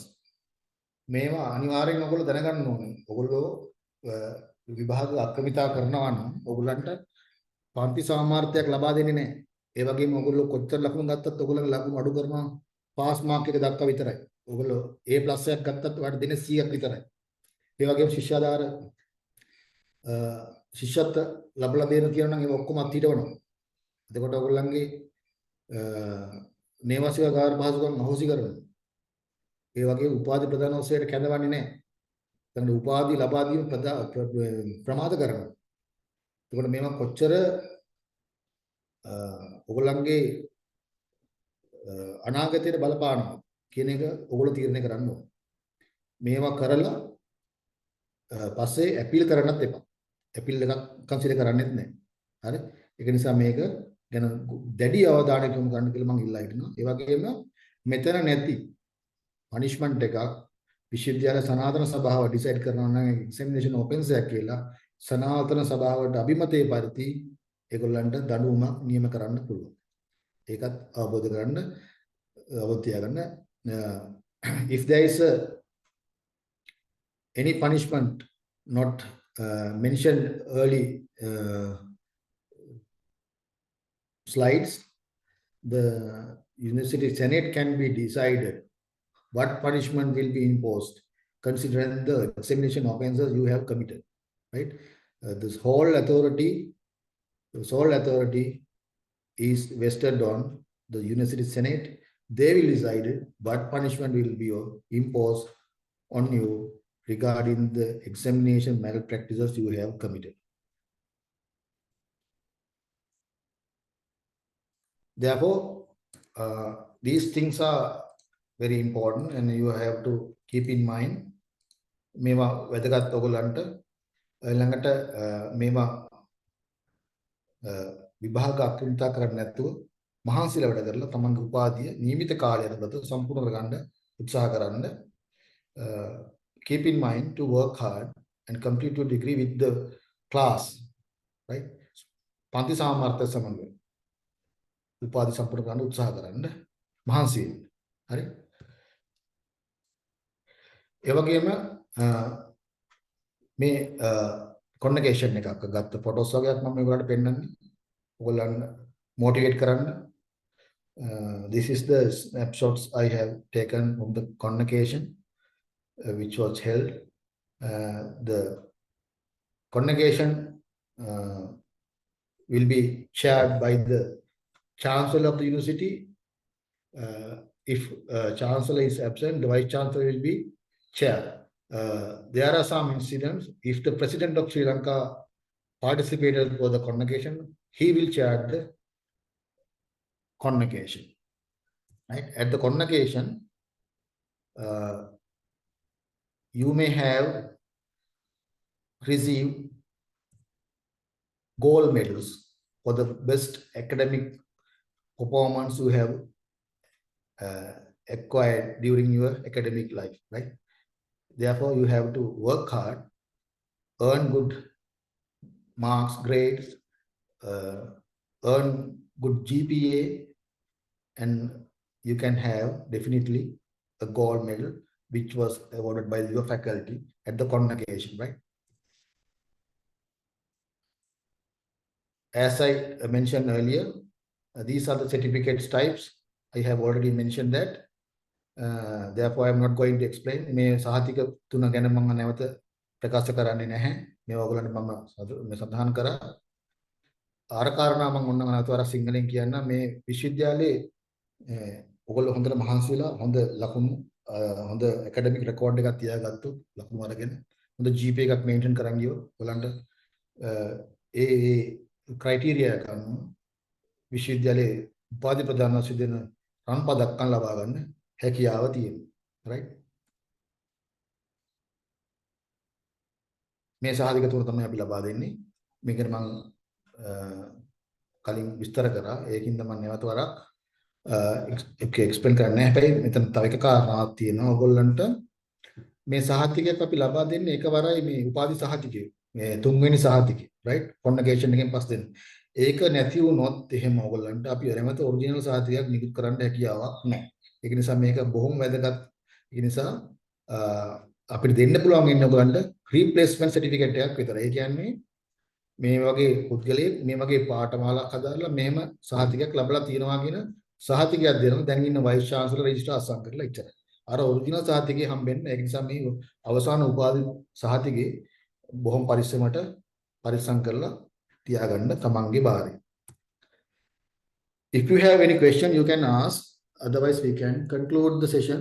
ඔයගොල්ලන්ට මම ප්‍රශ්න තියෙනවා නම් මේ ගැන සාකච්ඡා කරන්න පුළුවන්. හරියටම 12යි දැන් වෙලාව. අපිට හරි ගැටලු තියෙනවා නම් සාකච්ඡා කරන්න පුළුවන්.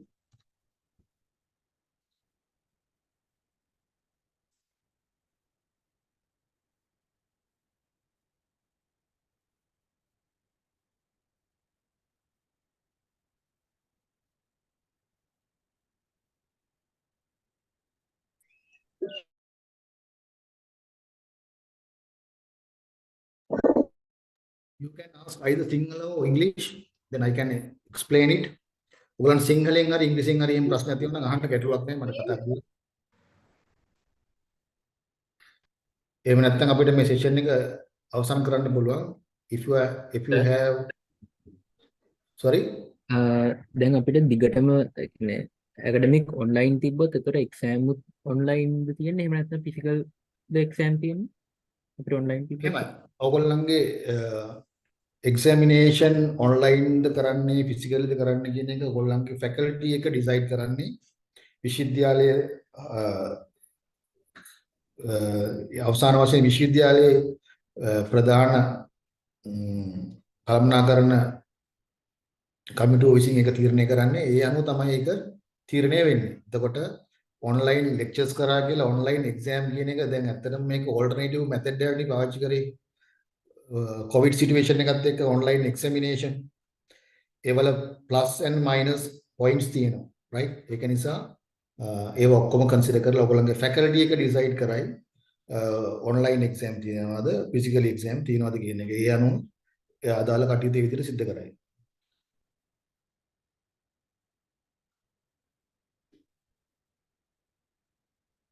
සර්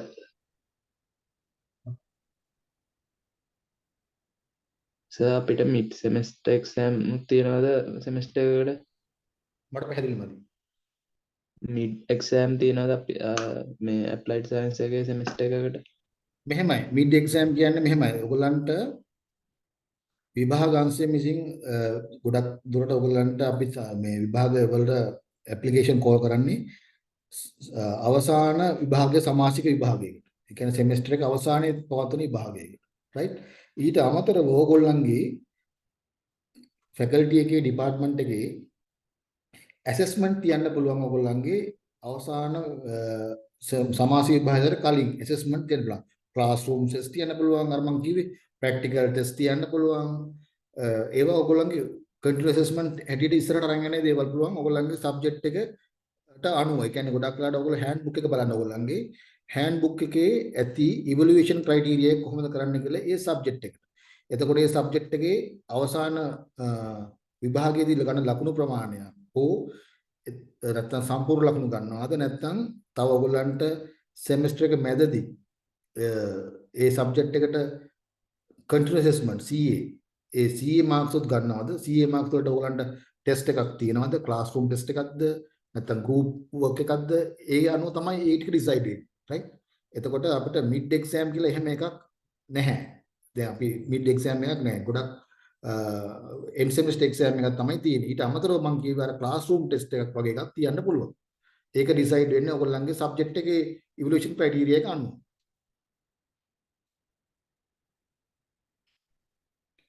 academic තියෙන්නේ online ද physical ද කියලා දෙන එක මේක decide කරන්න ඔයගොල්ලන්ගේ faculty එක ඒක මට මුකුත් කියන්න බෑ ඒක faculty එකේ decision එක ඒක faculty ඔයගොල්ලන් ඊළඟට තියෙන session වලදී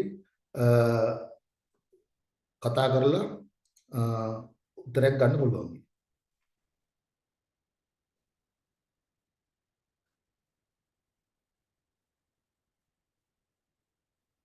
විභාග සම්බන්ධ මොනවද ඔයගොල්ලන්ට තියෙන ගැටලු විභාගවලදී ඔයගොල්ලන්ට මම අර කියපු කාරණා බොහොම දැඩිව අවධානයට ගන්න වංචාකරණය ගැන හිතන්නවත් එපා විභාග සම්බන්ධයෙන් තමන්ගේ දැනුමෙන් තමන් විභාග වලට උත්තර ලියන්න දැන් උදාහරණයකට මම තව එක කාරණාවක් කියන්නම්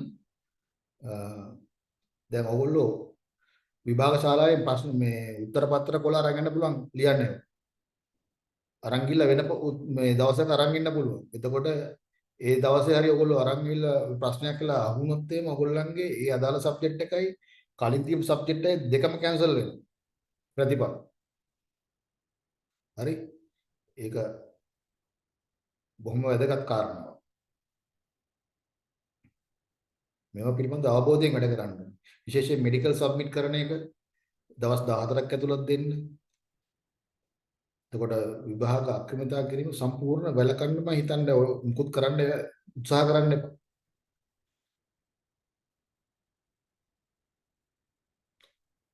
වෙන මුකුත් ප්‍රශ්නයක් නැත්නම් අපිට පුළුවන් මේක වයින්ඩ් අප් කරන්න සෙෂන් එක.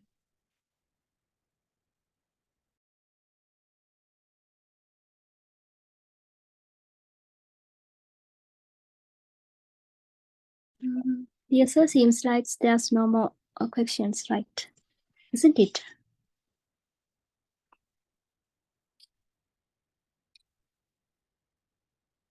Okay, sir. Thank you very much for your contribution on this orientation program 2023 conducted by Faculty of Applied Sciences. So I wish that this guest lecture will help them to aware about how the examination is going on under the university structure, as well as what kind of ethics that they have to follow during their exam period. So once again, thank you very much, dear sir, for joining with us, and also my dear students. Hope to see you on next session starting at 1 p.m. Thank you all. Thank you.